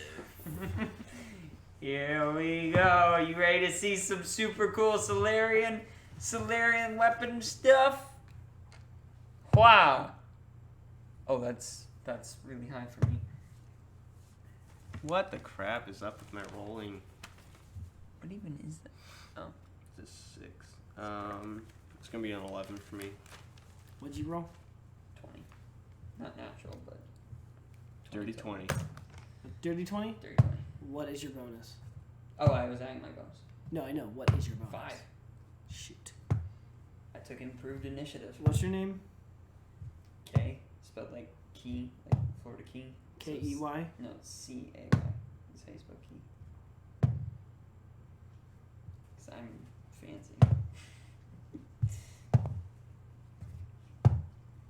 Okay, yeah, this is a crappy guy. Okay, yeah. C13, what did you roll again? Kid. 6 plus. Kib rolled 11. 11, okay. Did you take improved initiative too? Oh Nope, no, I your just dex have is really just good initiative. really flipping high. Yep. Where'd you get that from? On my initiative, I get a +1 for my racial or my class bonus. Okay. Gosh, operatives are busted. Yeah, they are. Okay, so top of the order, Morning to you. Oh, sorry. K. What would you like to do? Oh, see. These goblins are about 15 feet ahead of you, or Haven't away from you, noticed. rather. Haven't noticed me yet, I take it. No, they have not seen you yet. Cool. So actually, this would be considered a surprise round. before They are initiative. flat-footed. Awesome. So this is the surprise round before initiative round starts. Yeah. Cool. So with that in mind, because Solarian, I'm going into Graviton stance first. So I get 1 point of Graviton. This is for me to keep note of. That sounds so nerdy. I get 1 point of graviton. Do you want me to get a point of photon instead? They don't. Photon, I can just burn things. But you see the little orb kind of floats over to my right hand, and I grasp it, and it turns into kind of a How do you whip grasp it? sword. Firmly grasp it. That's what I was gonna say. I don't know what that's a reference to. But Firmly grasp it. Listen to the voice. So SpongeBob. Firmly grasp it. It's from SpongeBob, right? Yeah. Okay. Right then. Yeah, So yeah. I'm gonna come up behind the goblin with this kind of blade whip, and I'm gonna attack him with said. Blade whip. What the freak? I get to pick the form of my solar weapon. It's kind of cool. Yeah, thank you. That's gonna be 16 plus 7 is. Yeah, you had. Heck yeah. Time to deal some damage. Let's see. That's gonna be 9 points of slashing damage. With the first strike, I get to attack again because of cleave. So as I up the back with this whip, I bring it down using momentum for a second strike. That's even higher than the last one. So that's gonna hit because it's. Yeah, so, 24. okay. I kind of forgot y'all are level 2. Yeah, you may as level 2. You made like really easy combos. Yeah, I'm legitimately sitting here like, oh yeah, you know you're level 1. This was your choice. I know. I'm just like, oh, frickin' A. You and demolished this guy in one freaking hit. Okay, and Wait, that how many case, points of damage? No, too I late. You already rolled damage on your cleave. He dead. well, you would have told me that before a second Dude. strike. He has to have some chance. Oh my god. Wait, how much damage do you do? I did 9 with the first strike. I deal 1d6 plus my strength mod. Oh my god. So yeah, no, you use your little like laser whip sword, whatever the crap it It's is. made of sword. I don't care. What it does is it cleaves this dude's head off of his body. Cool. Just shoo, gone. That's Kind of like nice. think of like a lightsaber, like Yeah. gone. Yeah, no blood. It also cauterizes it. Yeah. Yeah. Now, whenever the head does fall off, because they're wearing glass domes, the glass does shatter. So now there's glass all over the place. Sure. But and the body's kind of standing there for a second and just onto its back, just limp. That was Kib, what would you like to do? Surprise round. They have not.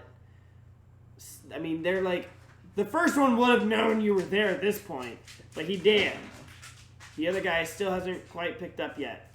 I just want to take a quick second to state that my laser pistols have a further range than my my freaking sniper rifle when it's not on its stand. Well, yeah, it's a bullet versus the laser.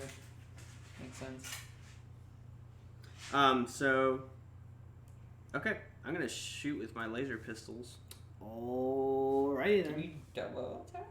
I can. I also have dual Oh yeah, you took dual weapon, which That's- means that I don't have a disadvantage to. He doesn't take That's right, penalties that's to right. this. I don't take penalties Yeah, to. that's right. Okay. That's how So stuff should I roll works. both of them at the same time to hit? Yeah. Okay. Natural 20. 2 natural 20s. 2 natural 20s. That's messed up. Look at it. That's- 2 natural 20s. That's so messed up. My freaking first attack roll is 2 I'm taking a picture of this. Oh no. You know what? Screw this. I'm taking a video. I just rolled 2 natural 20s in one go. I need a drink. How do you feel? How do you feel? How do you feel? Literally, I mean, literally, like, Just for fun, like please. this. And it was 2 natural 20s. So I was like, what the freak? What is the percentage chance of that? What? 20 or 2 and 40? No, significantly it's lower like- because it's yeah. both. Because they're both 20s. It multiplies. Look, yeah, I know math. It should be different. It should but be. It should be. Does it really matter? Just for 1 in 400? funsies, roll damage. I think it should be like 1 in 400 chance I don't know. for that to happen. Roll damage. Yeah. Doesn't it? So it crits. So I get double, right? Check your weapon stats. Sometimes it's times 3. It's not for laser based one. For the basic ones. Yeah, so you double dice. Okay, that's gonna be a 4, a 3. Wait, they deal 2d4 damage? It does 1d4. I'm rolling. Oh, that's right, because Bobby does it that way. Okay, a 3, a 4, and a 4 and a 2, which is I don't do math right now. 7 plus 6. 13. You're at 13. 13 damage. 13 points of energy. By the way, do those natural 20s hit? Yes. Oh, I'm sorry. Against I'm their sorry. energy Hold on. armor. That would be a natural 20 plus 4. So 24, 2 24s. You do know their EAC is 11, right? No, he doesn't. Okay. See, Bobby, this is So- where you make something bigger come out behind them. Pro DM tip. Stop talking, Finn! Yeah, so Kay steps up and just slices this goblin's head clean off, shatters the dome. I instantly twirl my laser pistols. Oh yeah, out how of- do you want to do this? Okay, yeah. So I'm gonna, as I take my laser pistols out of my what are they called? Holsters. I twirl them, going into the like the cowboy They let stance, us bring these on the ship? doing two hip shots, hitting, and both shots go straight into the eyes. So I basically blind him And kill him. and instead of seeing his glowing red eyes because he's a goblin, you now see 2 glowing red holes in his glass dome. And the body just falls back. Basically, the bodies fall back in unison, just, and that's whenever his glass dome shatters. So yeah, they're dead. But yeah, coming up behind them, Yay! you hear a bigger guy. Much. Can I say, like, in the brief moment at the end of the surprise round, at the end of these 2 dead, I go, you could have just said you were good at fighting earlier. That's okay. So as he then comes out, you hear like 4 feet just kind of just clatter out, and right behind you. Hi. Target spotted.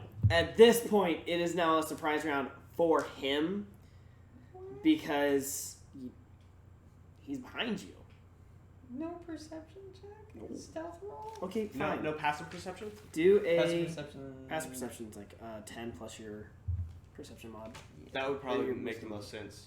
17 for me. 17. Hold on. That's your passive? What the freak, dude? What was it? 17? Yeah, no, you don't hear him. Holy crap, what'd you roll? Natural 19. Dang, son! Yeah, no, you don't hear him. And this is a big boy. A big boy. Oh, Boy! actually, yeah, it was a 21. Total. Yeah, you definitely didn't hear him. Okay. So Are you yeah, sure those 24s hit? I just. Can I kill you? Dude, So I'm this dude- I'm me actually so roll happy initiative. that happened. Bad. What did you roll again for initiative? 11. What's your bonus? That's with my bonus. No, what is the bonus? 5. Because operatives exist. You nugget. Because it I don't know how it is with D&D. It's Dex mod. Yeah, no, I know, but I'm saying like if there's a tie with Pathfinder, Starfinder, if there's a tie in The initiative. goblins got a 20? Yeah, one of Holy the goblins rolled a shnikes. 20. He rolled a 17 plus 3 initiative bonus. Wow. Yeah, that was a good freaking roll. Hot day. And then you killed him. Yeah, I mean, he rolled really well, but I'm just too quick. Okay, so this dude, he's right behind you, Yeah, and just he just he saw you just obliterate this goblin, and then the other goblin fall immediately following. Yeah. can I roll to see if that intimidated him? Sure. Alrighty. Wait, does he see the creature? I was standing back. I never approached. Yeah, he's still. Yeah. You're kind of blocking him. Sure. Ooh, that's not so great, but let's I'm see. the Wait. one with the good intimidate stat here. Actually, I do as well because I'm it's not that great, but 12? No. Okay. So this dude comes up behind you, and you hear the feet kind of clatter up, and then you can see this massive shadow behind you, like looming over you. And Doc. Oh, heck. I will allow you to make a reflex save Oh, heck yeah. Here we go. because you don't know this, but something's coming. My worst saving throw. 17. Not really. It's only +1. Yeah.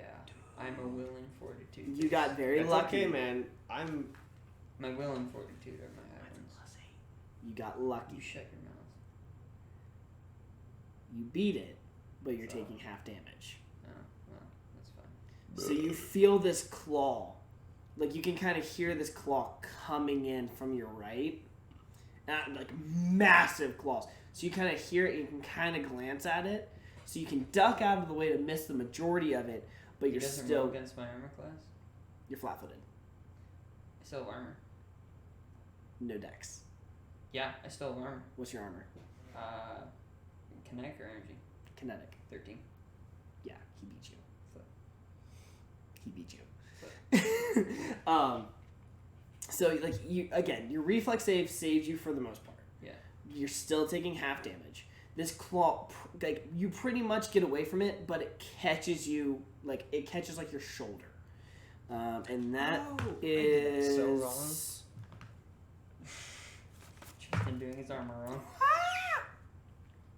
What was that noise? Rolled a 1. No, So, yeah. 20. I rolled the max. Yeah. That is 13 points of slashing damage. The frick is this creature? You know how much health we have at this point in the game? Not much. You have stamina. Yeah, my I know. gosh. I'm including stamina. Yeah, my armor class is a lot higher than I freaking thought, dude. Fudge armor did you buy? What light Yep. armor gives you 5? It's not light, it's heavy. Oh yeah, you're proficient in heavy. 'cause So you're a mech. this claw gets you. Keep in mind, you're taking half, Yeah, I know. and you're rounding down. Yeah, I know. So you take I know how 6 this points works. of damage. Oh, I thought that was the half. No, 13 was the full. So you take That 6 makes points more of sense damage. now. That's why I was I like, just wanna holy crap, say- you know how much health we have right Yeah, now? no. This dude's probably a little stronger than the two of you should be able to handle, but you're fine. I just want to say, my armor classes are 17 and 19, Freaking heavy armor. and a 4 dexterity. So, Well, you have a maximum dex bonus you can I have don't think with he's armor. mastered yet. With heavy armor, 4 What's the- is probably like a 2. is it different? Yeah, it's Yeah, different it- in yeah. Pathfinder. Okay, Depending my on- armor is the hidden soldier armor. Let me go look it up. I mean, I'm right here. Oh! Which I Because totally... you have a maximum. I did all that on purpose, definitely. You I didn't knew that. pay for it, did you? No, I did. I'm just saying that the What armor is it again? hidden soldier...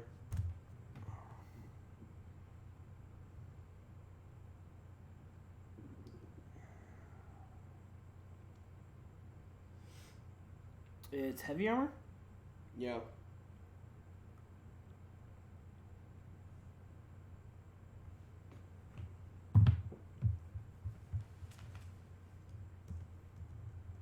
Yeah, I already made me find I have it right here.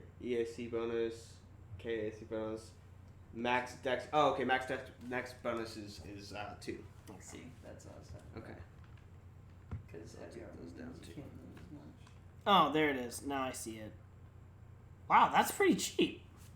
Yeah. It's heavy It was armor. only 465. And you also only move 25 feet instead of 30.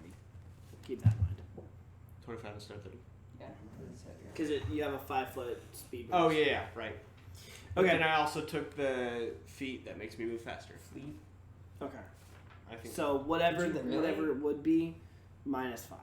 No, I took I was about to say, no, you Where's- didn't. jet dash. Jet dash so when I is for sprint. running, Yeah. not for walking. Yeah. Yeah. My walking speed doesn't have to be fast. If Your I'm walking going speed's- somewhere fast, your I'm going walking- running. Your normal speed's 25. Your run speed is Yeah. 6 times that. Anyway, Yeah. so he gets you in your left shoulder Sure. as you're dodging out of the way. He gets you good, but you can shake it off. Yeah. It's your turn.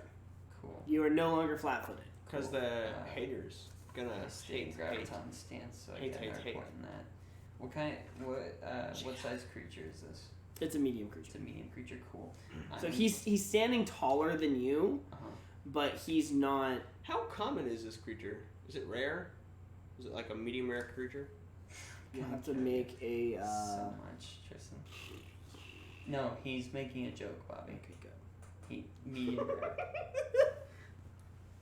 Bobby's like trying to actually analyze. He's like, It's like, well, Alright, let's see. well, cool. For this Um, type of solar system, it might be.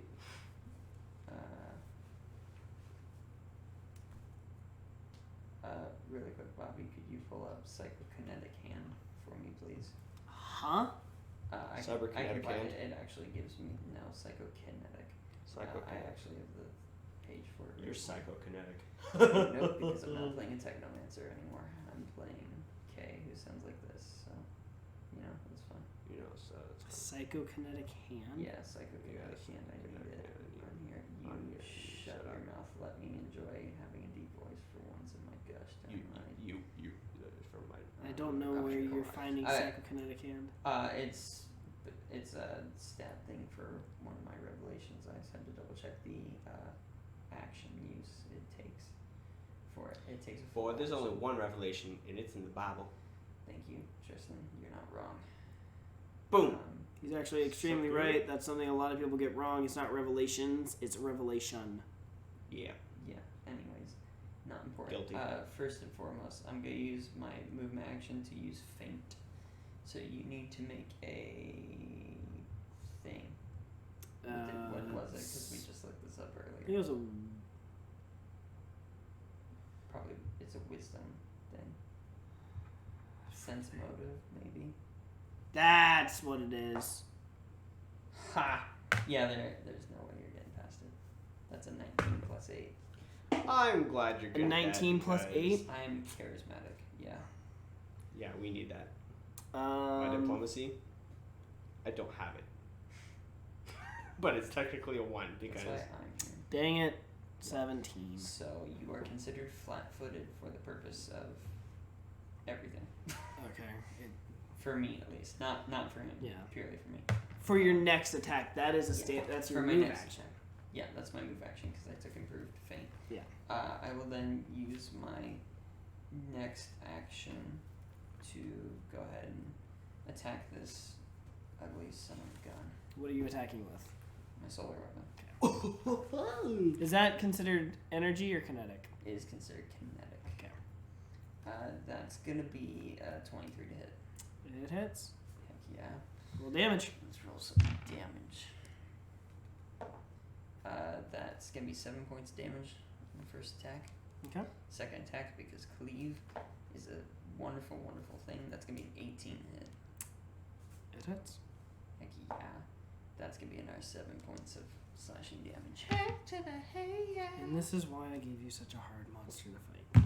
Hey, all I'm saying is you were the one that made us start that too. That was your choice. All right. So you attack twice. You slick. It kind of you see some score marks in its armor. Mm-hmm. It's kind of that's a bad noise for it, but it rears back in kind of Jeez. it kind of not rears like it doesn't like come up on on its back legs, Sure. but like it definitely kind of like leans back like, oh my gosh, what the heck, and then like you can tell it's just a little mad, and you can see Sure. like it's kind of smoking. Sure. C13, it's your turn. Okay. Popping 2 shots off at it. Let's go. You shooting? Kid. Okay. Energy armor class. That's laser pistols. How much charge do those things have? Okay, so one is gonna be. One's gonna be an 8 to hit. And the other is going to be a 23 to hit. That one's a hit. Wait. Sorry, 19 to hit. It's still a hit. Okay. I was a little off there. Okay. That's gonna be 4 points of damage. Wait, 1d4, and that's fire damage. Does that mean fire? Yeah. F is fire. Yeah. Okay, that's fire damage again. Because it's a laser. You said 4 points? Yep. Cool. Alright. Next. They have 20 charges each already, and then I bought 2 more. So they have 40 altogether. Don't worry about that. You can refund yourself. I was mainly asking because, like, I know there are some specific rules in the game about, like, for example, Technomancers steal 20 charges to cast a spell. Yeah, I'm not going to worry about that. For something like that, yes. But Yeah. if you're just shooting it... I figured that's what we were doing, but... Alright, so because you're the closest, and he feels this... So you shoot twice, and it kind of... Oh, that's right, because he's last in the initiative Yeah. order, yeah. So, like, you kind of... and, like, he feels the shots, but he doesn't really know... Like, he doesn't see you yet. So he just sees Finn.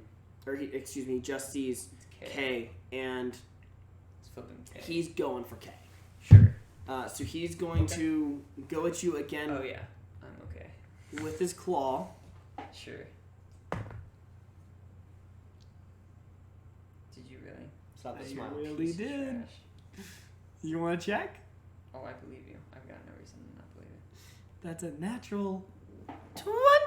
Wow, really didn't see that coming at all.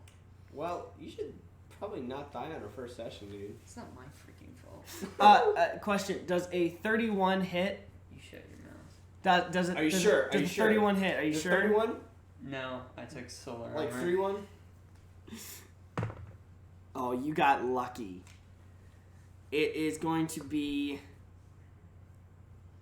16 points of damage. Cool. That's lucky. I rolled a Dude, 1. how many points do you have? A lot. I'm a tank.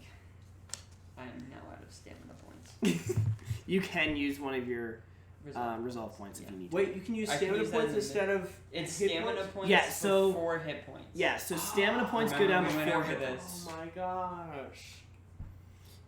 For So you I guys. have a lot more hit points than I thought I did. Exactly, and that's why I'm Okay, fine with thank giving you guys the this strong Lord. creature because you'll be fine. He resolve hurts. Resolve points and healing. You can you? That's after combat, correct? Yeah. Cool. All right, and then he's gonna attack again. He has multi-attack. Yep, he does. This piece of trash. And you're gonna deal with it. This time though, he's gonna go with his stinger. Cool. Yeah, this guy has a stinger. Stinger. You shut your mouth. You shut your mouth. I'm gonna kill you. You know that? That's another natural 20. Barbell is freaking Did you just dead. get 4 in a row? No, I only rolled 2. Barbell is dead. But tell me, Finn, does a 31 hit You shut again? your mouth. You killed my first ever. like, Don't worry, proper the character. stinger is a little weaker. Oh, I figured. But it's got it a only freaking deals- poison, so I have to make a Oh, fortitude save. yep, make a fortitude save. Yeah. I'm smart. I know how these rules work. Yeah, that's gonna save because that's a 23. Yep, you're good. Yeah. So you're good. You're not poisoned, Yeah. but you are still going to take damage. Oh no. Damage. And that is going to be an additional. Oh frick! It was a 20. Yeah, I know. Another 16 points of. Now You're that's a lot of freaking damage. bullcrapping me. That is absolute garbage. I have had 2 hit points. That's the 20. I rolled a 1 both times. So Fine. did it just No. get 3 attacks? 2. 2. Okay. The stinger. There's the damage from the actual stinger, but then there's also poison. He saved on. That was what the fortitude save was for the poison. So he's not poisoned, which is good. But he's he's Don't I hurt. take half damage from poison damage then? Hmm? If I save from the... No, because it wasn't that wasn't poison damage. It was piercing damage. Gotcha. Cool. My turn then. Yeah, top of the order. It's Right, your turn. and of course I can't move because opportunity attacks exist. So You're within range. yeah. So if I were to move out of range, Yeah, I'd if get you were to move out of opportunity range, he would get attacks, an and my attack of armor opportunity. class is nothing. So Well, especially whenever I roll 2 20s. all right. So this is what I'm gonna do. I'm going to. Well, first off, I'm in graviton stance, so I'm fully attuned. You see a kind of dark energy radiating off of K here. Just kind of and I am going to gravity hold this creature. You need to make a fortitude save. Hold on, let me find my.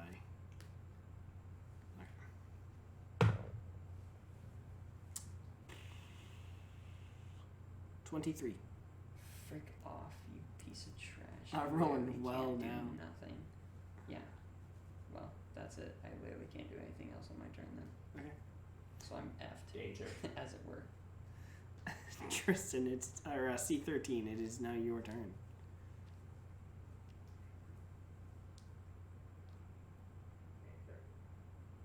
Kid, take your Danger. turn. Let me die. Wait. Danger.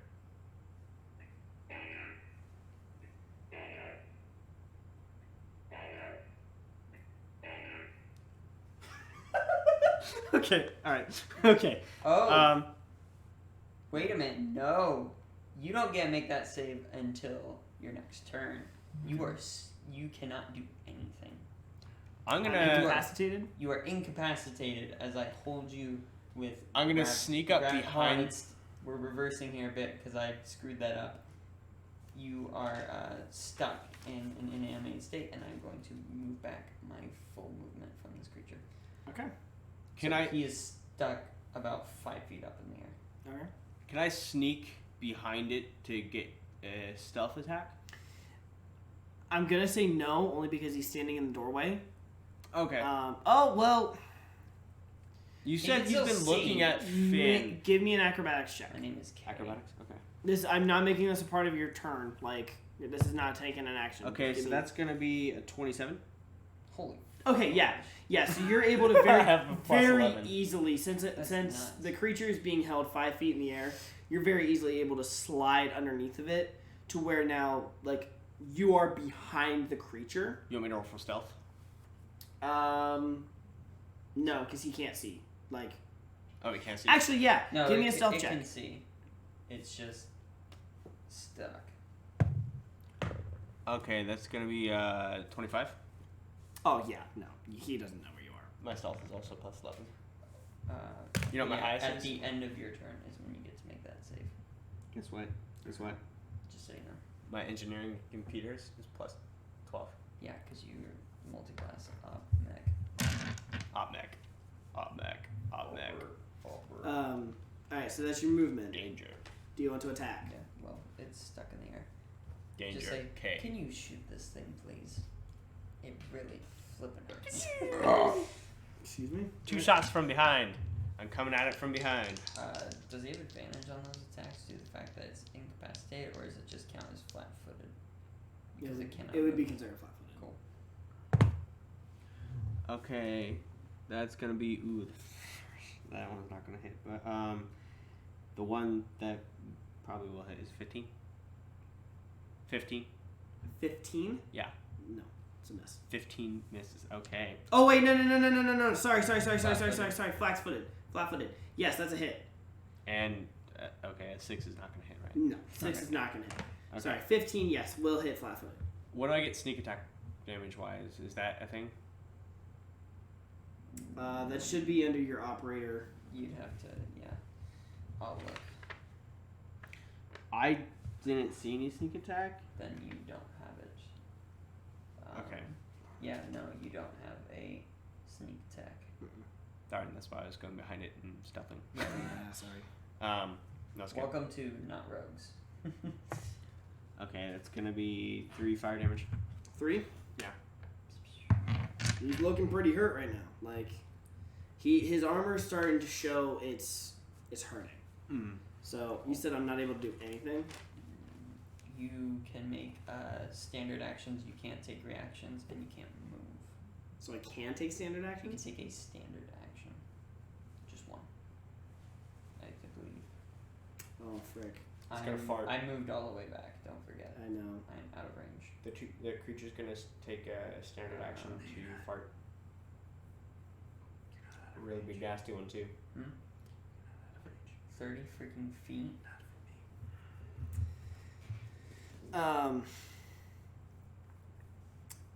Yeah, okay, no, he's not gonna, because you're behind him, he can't do anything.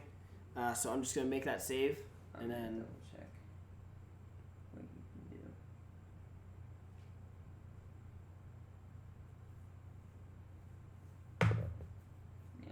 It's a 19 on the fortitude. 19. Yeah, you're good. Okay. The So you're technically spell ends. yeah, your spell drops and you and you just like you feel the ground shake as soon as a massive amount of weight just hits the ground. Sure. It's your turn. Cool. I'm gonna pull out the knife from under my hoodie and I'm gonna throw it at him. No longer flat-footed. Like I'm no longer flat-footed. Yeah, I know. I'm just making that clear. Yeah, I can't feint him. I'm not close enough for a feint.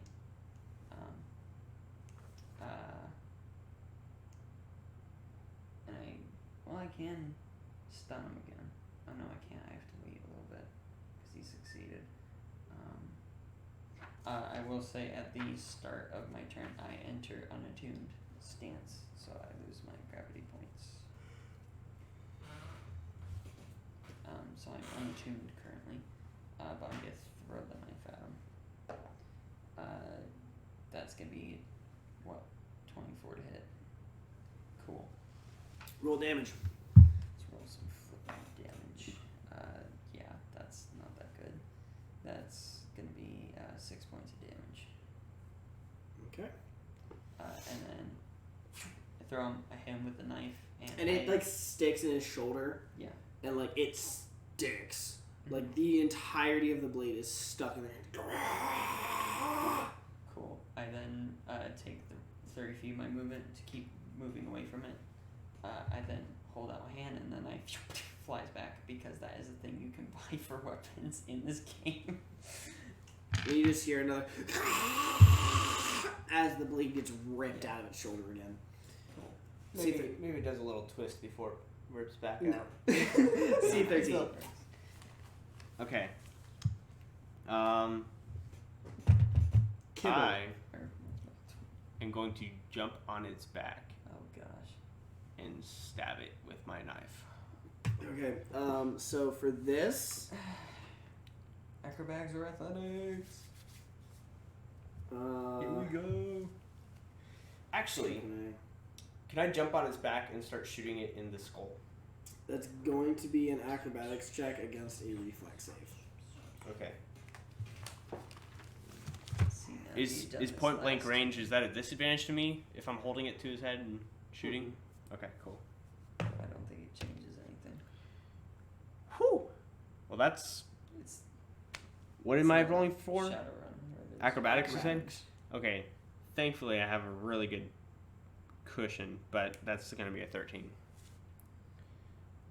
It's not Okay. enough. Failure. So you jump onto its back, and it like you succeed in getting on its back, but immediately he just reaches up, grabs you like he basically grabs you by your cloak, and then just rips you and throws you to the ground. As he's throwing me to the ground, can I take out my knife and try to stop myself by digging it into his neck? Mm-mm.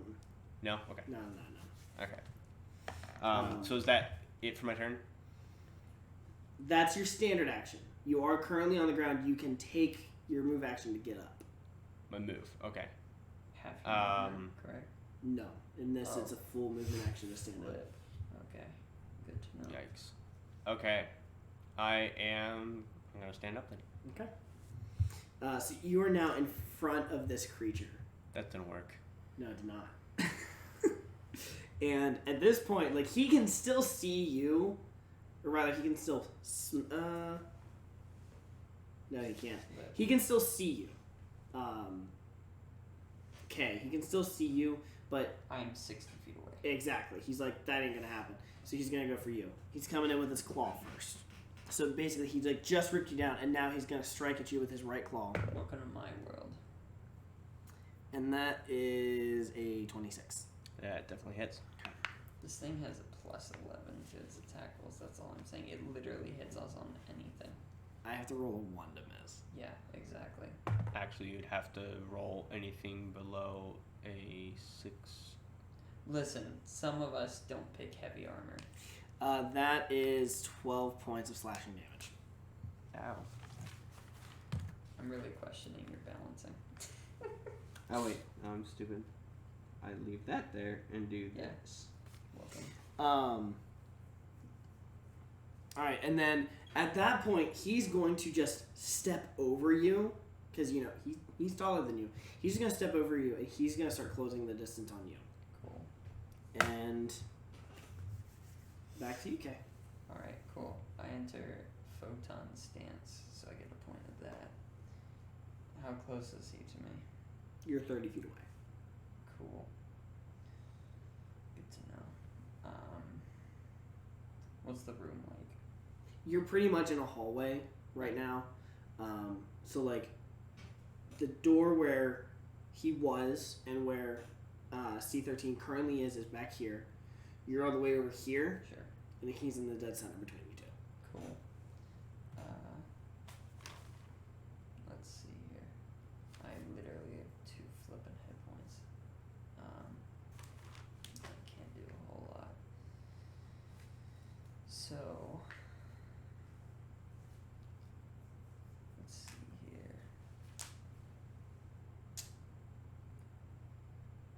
I'm gonna make my way down the hall, my full 30 feet movement. Is there anywhere to hide? Make a perception check. Oh, goody. Can't see what that is. That's a 15. Not that you can see. There's like a couple of like little like indents in the wall, but you're still pretty much completely exposed. Sure. No one's around. No one's around. Mm-mm. You guys were at the end of the party, and no one else has been around you. Cool. In that case, I'm just gonna. No one's around in this freaking place, and then that's my turn. C13. Would it take an action for me to put my guns in their holsters and pull out my sniper rifle? Yes. Okay, then I'm not going to do that, and I'm just going to shoot with my pistols again. What's the range on your pistols? 80 feet. Holy crap. 80 feet on the pistols. I think it's 70 on the sniper. 70 on sniper. Yeah. That's Okay. unmounted. Oh my gosh, what is up with the 1-2? Like all the time. One, two Anyway, punch. there's gonna be a 6 and then a 22 to hit. The 22 will hit. The 6 will not. And the 6 I know this. I know this. Because you haven't noticed yet. 6 is not enough to hit. Yeah. Okay, 3. 3 points of damage. Sheesh. He's looking hurt. Cool. Like he's If only I could struggling. go You in shoot for him a back, minute. and then at that point he And I- turns. Yeah, Oh wait, so your turn. I was about to say, I was going to say, dang it. There's no one in this freaking place. I'm gonna be like, come here, comrade. Oh gosh. Is that your turn? He would be really useful Yeah. right now, Kib.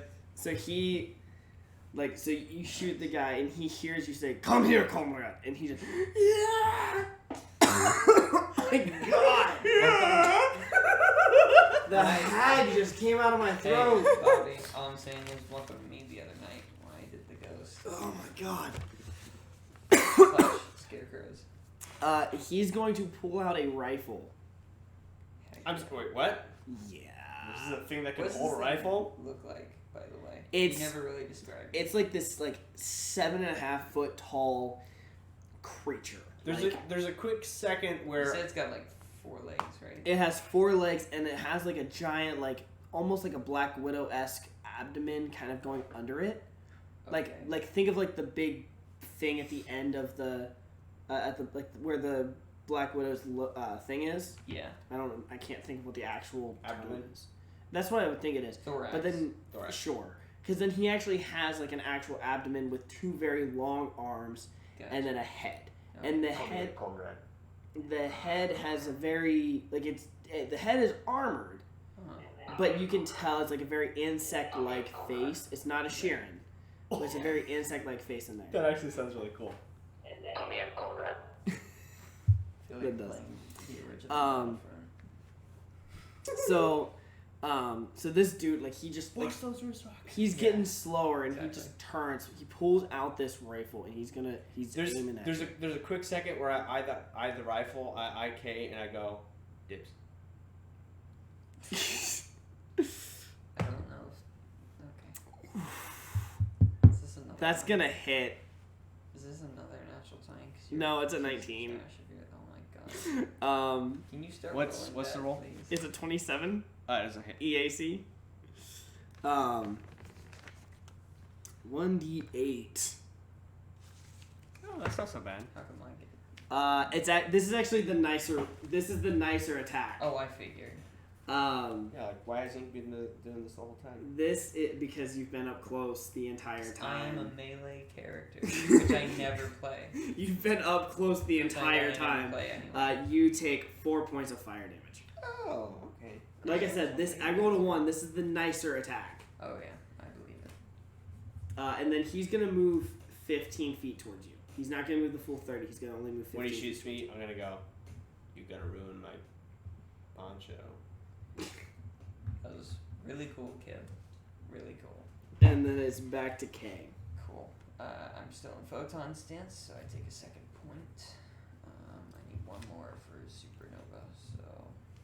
Supernova. So now it's about 45 feet away from me, yeah? Uh-huh. Right. In that case, I'm going to take, let's see, that would be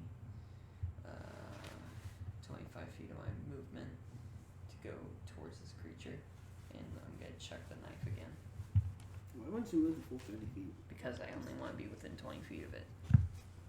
I don't want to get 15 feet near it. Yeah, you need to keep your distance right now. Yeah, I've Just got saying. 2 points, but I need to be able to do something. That's freak all. Oh no, wait, I have, yeah. So that's dirty 20. That hits. Cool. Time to deal some damage. How do you? No. That's gonna be.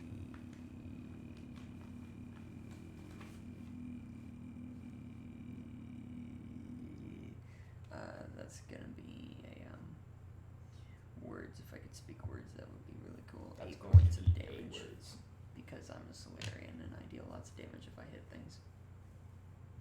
The phone has gone off. Ladies and gentlemen. I think I've killed it with a throwing knife. So you throw this, you step up, like you're just kind of like, I'm not giving you the power of this because I want this. I want this kill. I got that. So you kind of, like you see the shot, and it just right into C13's shoulder. It's not like a bad shot. Like it looks a lot worse than it really is. Someone's still got stamina points. Because it's a piece of crap roll that I had. He's also still got stamina points. But so he I like don't have any stamina points. I just ran out. Yeah. I've been shopping. so he takes. How many do you have total?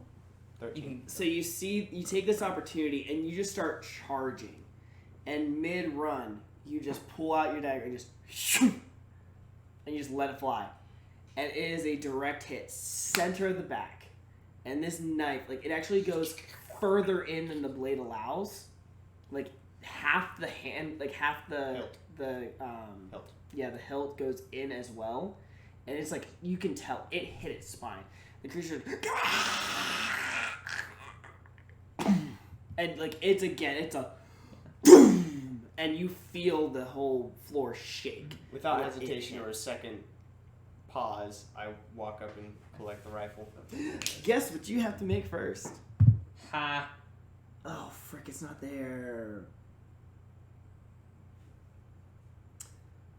Give me a perception check. Oh yeah. There's no investigation. investigation. Not in this game. Gosh dang it. But as that happens, the knife flies Er- back. My whip turns back into the blue orb. Is it kind of just 14. Okay, yeah, you clearly see the rifles. I like bend down, pick it up. You gotta fight, because like it was in its hand and it collapsed on it, so you have to like kind of like fight to rip it out from its hands. I start kicking it. Every time you kick, Maybe you shouldn't kick it. it's very clearly dead. Oh, I know. It's just reaction. I'm just saying. I look over. I'm like, it's dead. Yeah, I know. You still shouldn't kick it. As you, did you want to do anything else? Why? No, that was it. Is this one of your humanoid courtesies? As you are having You this could call it conversation, a bunch of guards now come charging in, and you can see like they're pretty beat. I Practice. glance over. You are late. And they see you holding this thing's rifle, and a couple of them kind of drop down and take aim at you. And By the way, Drop your weapon. I would like to clarify, the dagger's already yeah. under the coat. Like they see you holding the rifle, and they just drop and they pull up their guns. And Drop your weapon now. I put it on my back. Get on the ground. and they're not stopping. Like they're just aiming at you, and they're like you can tell they're serious. Like they want you to. It's like I go, hi, can I clarify? The bug thing is, yeah, that's the thing that was the problem. Make a perception check, both of you. Perception check? Okay. I can do those. 17. Can I roll on this, please? That just makes it much better. Ha! That's gonna be a 23. Or 22, sorry. Look, man, my Would you combat put my- roll- It's right here. So you are both focusing on the guards in front of you, and then all of a sudden from behind you both just get tackled. I'm not even near him. I'm standing. It doesn't matter. Great. Like, so you get tackled first, and you're still not able What to did you react. freaking roll? It's DC 25. DC 25. Holy freak. These are guard. Like these are like Yeah, with heavy armor. yeah, they know what the crap they're doing. Jeez. They tackle you, and like they wrestle all of your weapons that they can find off of you. They're not like keeping them forever. Sure. Like they're just confiscating them, so you can't just start attacking them. Like they're taking as many of your. If you doubt our motives, check the security cameras. They're still putting you in a holding cell, and you are currently incarcerated while they are investigating and cleaning everything up. After a couple of hours, let me see. Man, what a great first impression. After an these guys hour have. of sitting in the, I was really hoping to roll an 8. After an hour of sitting in this cell with just each other and one guard who's just standing there staring blankly. Whoops, jeez. Finally, the captain makes her way down down into the brig, and she just she pulls up a chair, she just sits down, she just looks at you, and she's like, and then 2 guards come in, they open up the gate, and she motions for you to stay there, but your cell is open, and she just says, I appreciate you risking your lives to save not only yourselves, but your fellow passengers and my crew. I apologize for this misunderstanding. I understand the security measures that need to be taken, but maybe compensation would be appreciated too. And Do you not understand how people work in the slightest? No. Yeah, I didn't think so. on the contrary to your belief, there will be a most excellent meal that normally would not happen on such a journey because of you two. That is useless to me.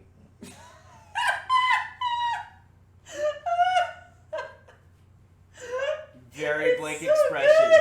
Very blank expression, no emotion. Oh my gosh. Just I love space with cybernetic creatures. That legitimately caught me off guard.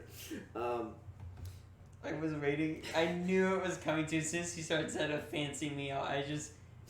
in reward, allow me to keep the rifle. Fair enough. You may keep the rifle.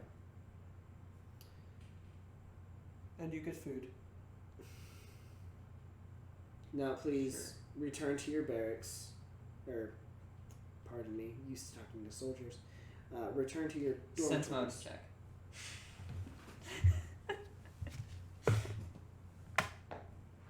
Oh, that's really high. That's going to be 22.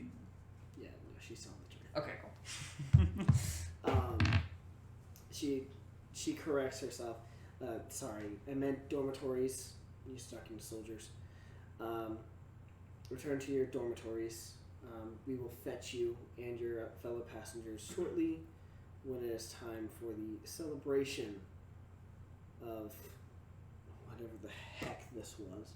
And then she just stands up and leaves. Before you go, She stops and turns. as one more favor, and considering Oh boy, favors. this situation occurred, why did it occur? She sighs and returns to the seat. Things are not as pleasant at the Absalom station as we wish they were. You were not chosen by chance. You were not chosen because of your cultures. So you have been lying. I think it's what they call letting you know what you need to know. I lost my voice. I call it lying. Yeah, me too. Call it what you may. It's a matter of galactic security. We are being invaded by creatures we don't yet know the purpose of. Wouldn't it be more secure to allow your passengers to know of any possible intruders so that they could defend themselves? It seems less secure to not do that. She leans forward in her chair, and you can tell she's very grim when she's making these comments. We cannot inform our passengers and potential heroes of something we don't yet know. You don't want them to be afraid. Some of them are children. Some of them don't have emotions anyway. Your secrets are safe with me. I don't know about this one. What you fought is known as a Formian. Hey, spell? Formian. What was her name? Did she ever? No, you don't know her name. Captain. The Formians have been raiding many settler ships recently on the way out of the system. We don't know where they came from. We don't know what they want. All we know is they're quick and strong. The goblins apparently get along with them. We're still confused by that. But the Formians are formidable. The goblins seem like parasites. You're probably right. Scavengers. They are not great warriors. They might be used just as a distraction. Looking back at the holotapes, it seemed to have worked on you. Almost. I believe we call that sacrificing a pawn. It definitely seems as though these creatures are of incredibly high intelligence. They didn't seem that intelligent to me. The tactics that they're using are not standard. Guerrilla warfare. Don't think that's what it's called in space. Concepts, yeah. Yeah. Regardless, I'm going to... By the way, that was purely a Finn Tristan comment. Glare bomb warfare. Horrible. Glare bomb warfare. Regardless, tonight at dinner, the rest of the passengers will be made aware. Those that are younger, who we believe might be more sensitive to this kind of information, will be escorted out and informed in a separate fashion. I trust that you two will remain silent on this matter for now, and you will be rewarded heavily when we make it to the Absalom station. Informed separately. What exactly do you mean by that? The crewmate that was keeping you in your room temporarily is much kinder when dealing with these things. I have become blunt after leading so many expeditions outside of the system. What does kindness have to do with informing children of a potential threat? Maybe you should just stick out of these things you don't understand. We don't want Well- to scare the children to do anything that they would regret doing. Why would they be any more scared than regular humans? Once again, just Do they not stay have out the of things capacity? you don't We don't want them to understand. harm themselves out of fear of what may happen to them in the future. Hmm. It's happened before. Can I suggest, just based on experience with this guy, doesn't seem like the most understanding person ever and does not take kindly to questions. Perhaps, not him, but I could do it. I Roll diplomacy. Yeah, here we go. This is my strong suit right here. That's cocked. Okay, where is it? That's gonna be a 26. Like I said, I'm good at this kind of thing. I'm not She thinks about it for a minute.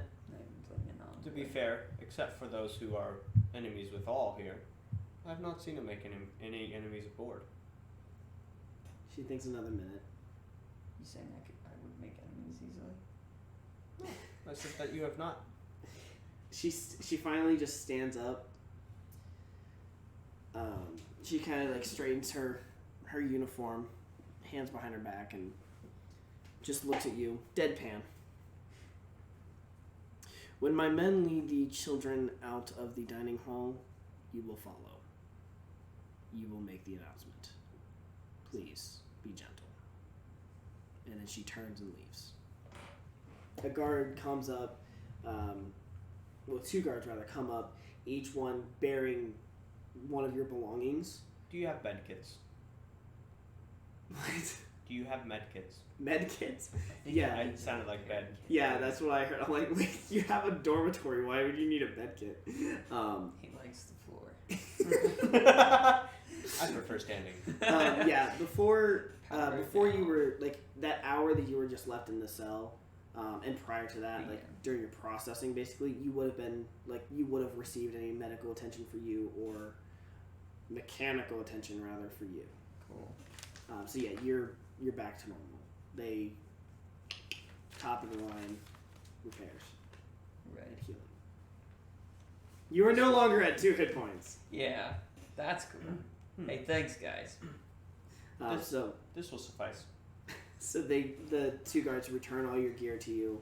That was taken, and then they lead you back to because you don't know where the As- crap you are. As they hand the gear to me, I look over at him and I'm like,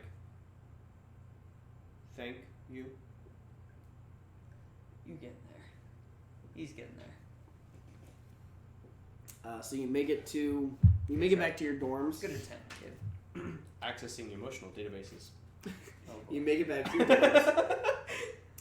And Vlad meets you right away, and he's like, Conrad, I was looking for you after I heard explosion. What happened? and right before you are able to answer, pause. You get back to your dormitory. B28, the android that you're staying with, he's just powered off, sitting in the corner.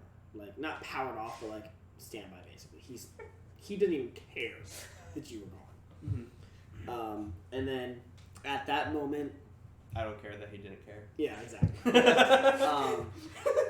At that moment, I do you not hear- care that you do not care.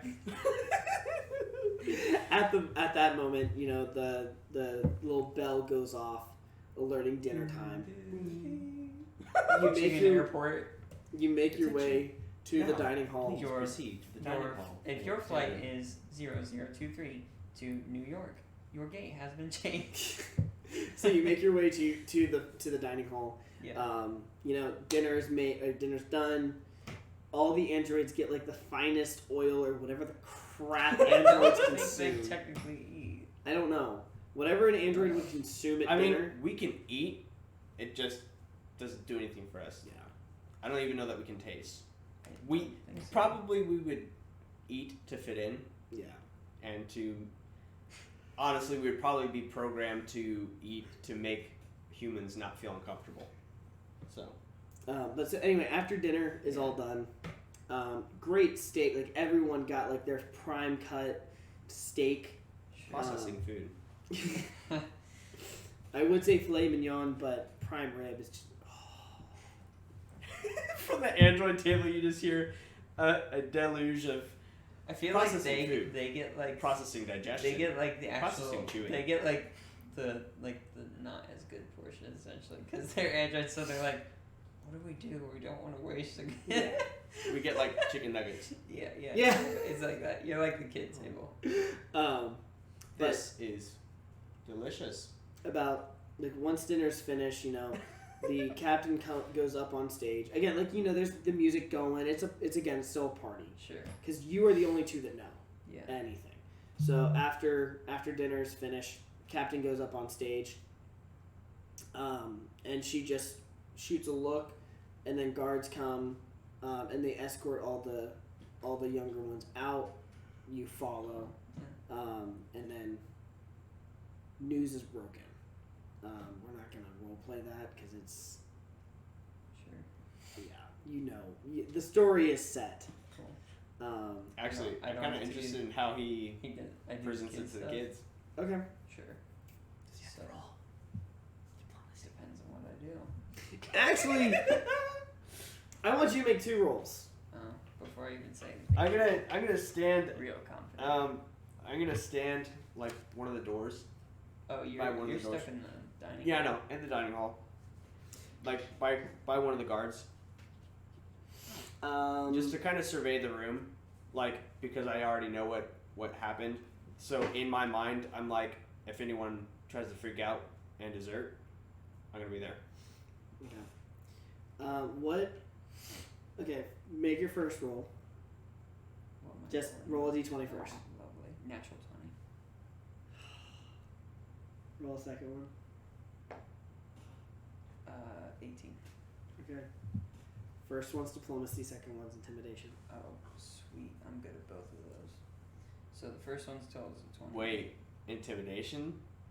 Second That's one's bad. 26. Which one's higher? Diplomacy. Because I got a nat 20. You got Be lucky. thankful. You got very lucky. You break the news and it goes over well. Go ahead. How old are the kids? So you said It's like Palatine's 16 to 18. 16 to 18. That's who you're dealing with. Right.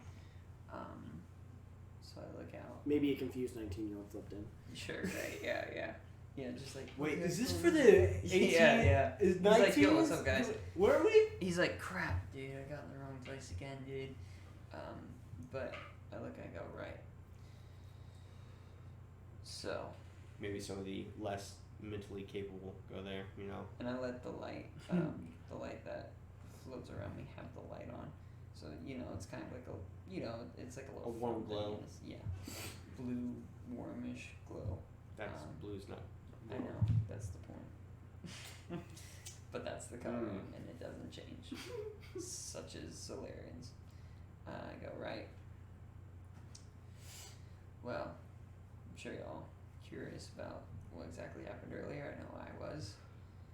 And, well, let's just say I got experience firsthand exactly what the heck the alarms are all about. To give you the rundown, when you're put into a position to represent your colony,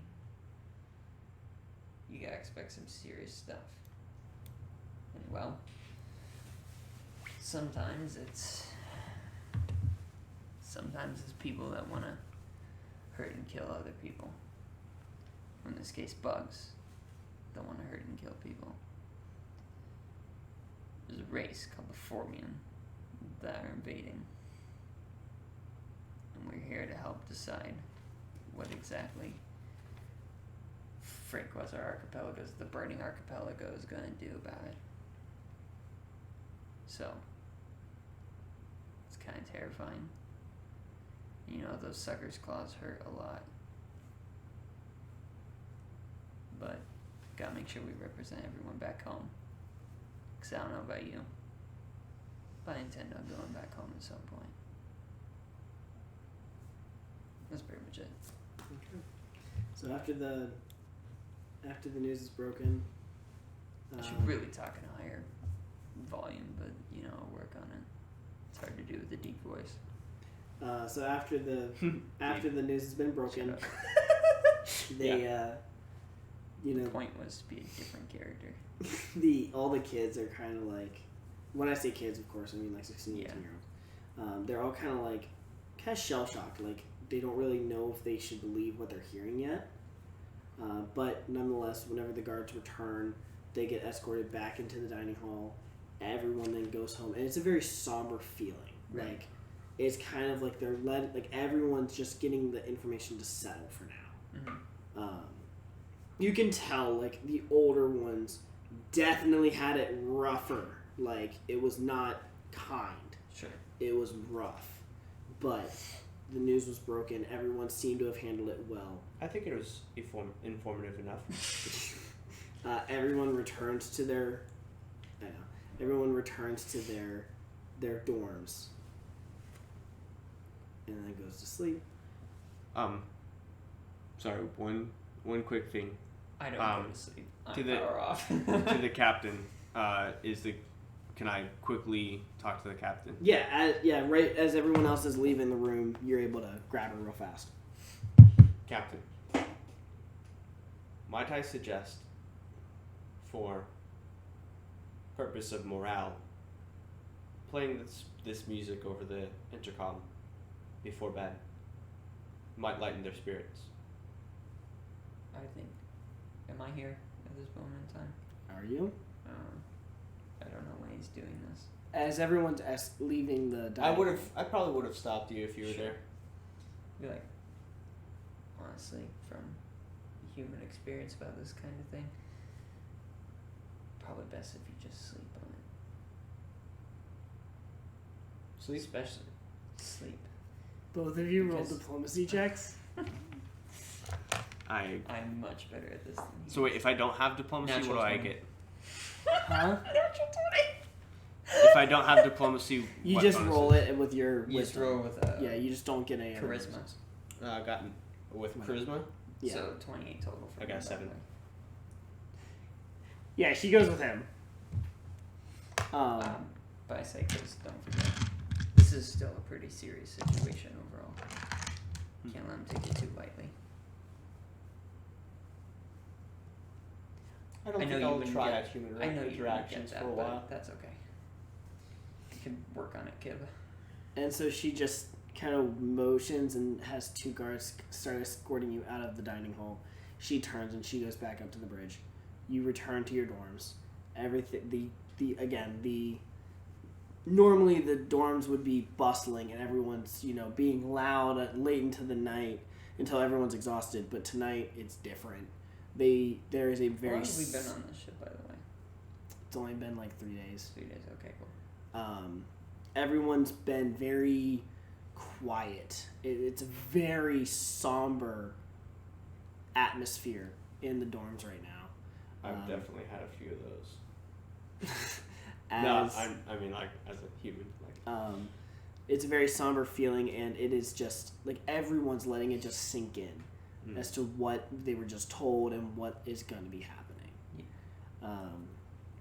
And right as Do I need sleep? Like, you go into standby just to You pass the have- time, essentially. It's also like because you Will I- have a power storm Yeah, sort. like so. he's- I would get exhausted if I didn't. Yes. Okay. Yeah, so you But- do need some yeah. time to like kind of recharge. Is it shorter than a regular rest, or I is don't it? believe so. No, it's not. Okay. It's not like elves who are broken. Yeah. Gosh, elves are fun. So right as you're about to go on standby for the night, and right as you're about to lay in bed and close your eyes, you do hear a very soft, just kind of like a little, almost like what they played at on the Titanic as it was sinking. Very soft, I know, but just a very soft orchestral piece coming over the loudspeakers, and it's so soft, like those that are already asleep wouldn't catch it, and those that are about to fall asleep barely can hear it. Like, it is such a soft little piece, and it's one of those things where it's just to drift. It's kind of to help drift them in. Right. As this soft music is playing, I would like to recite a bit of Oh no. poetry from the home world. Oh no.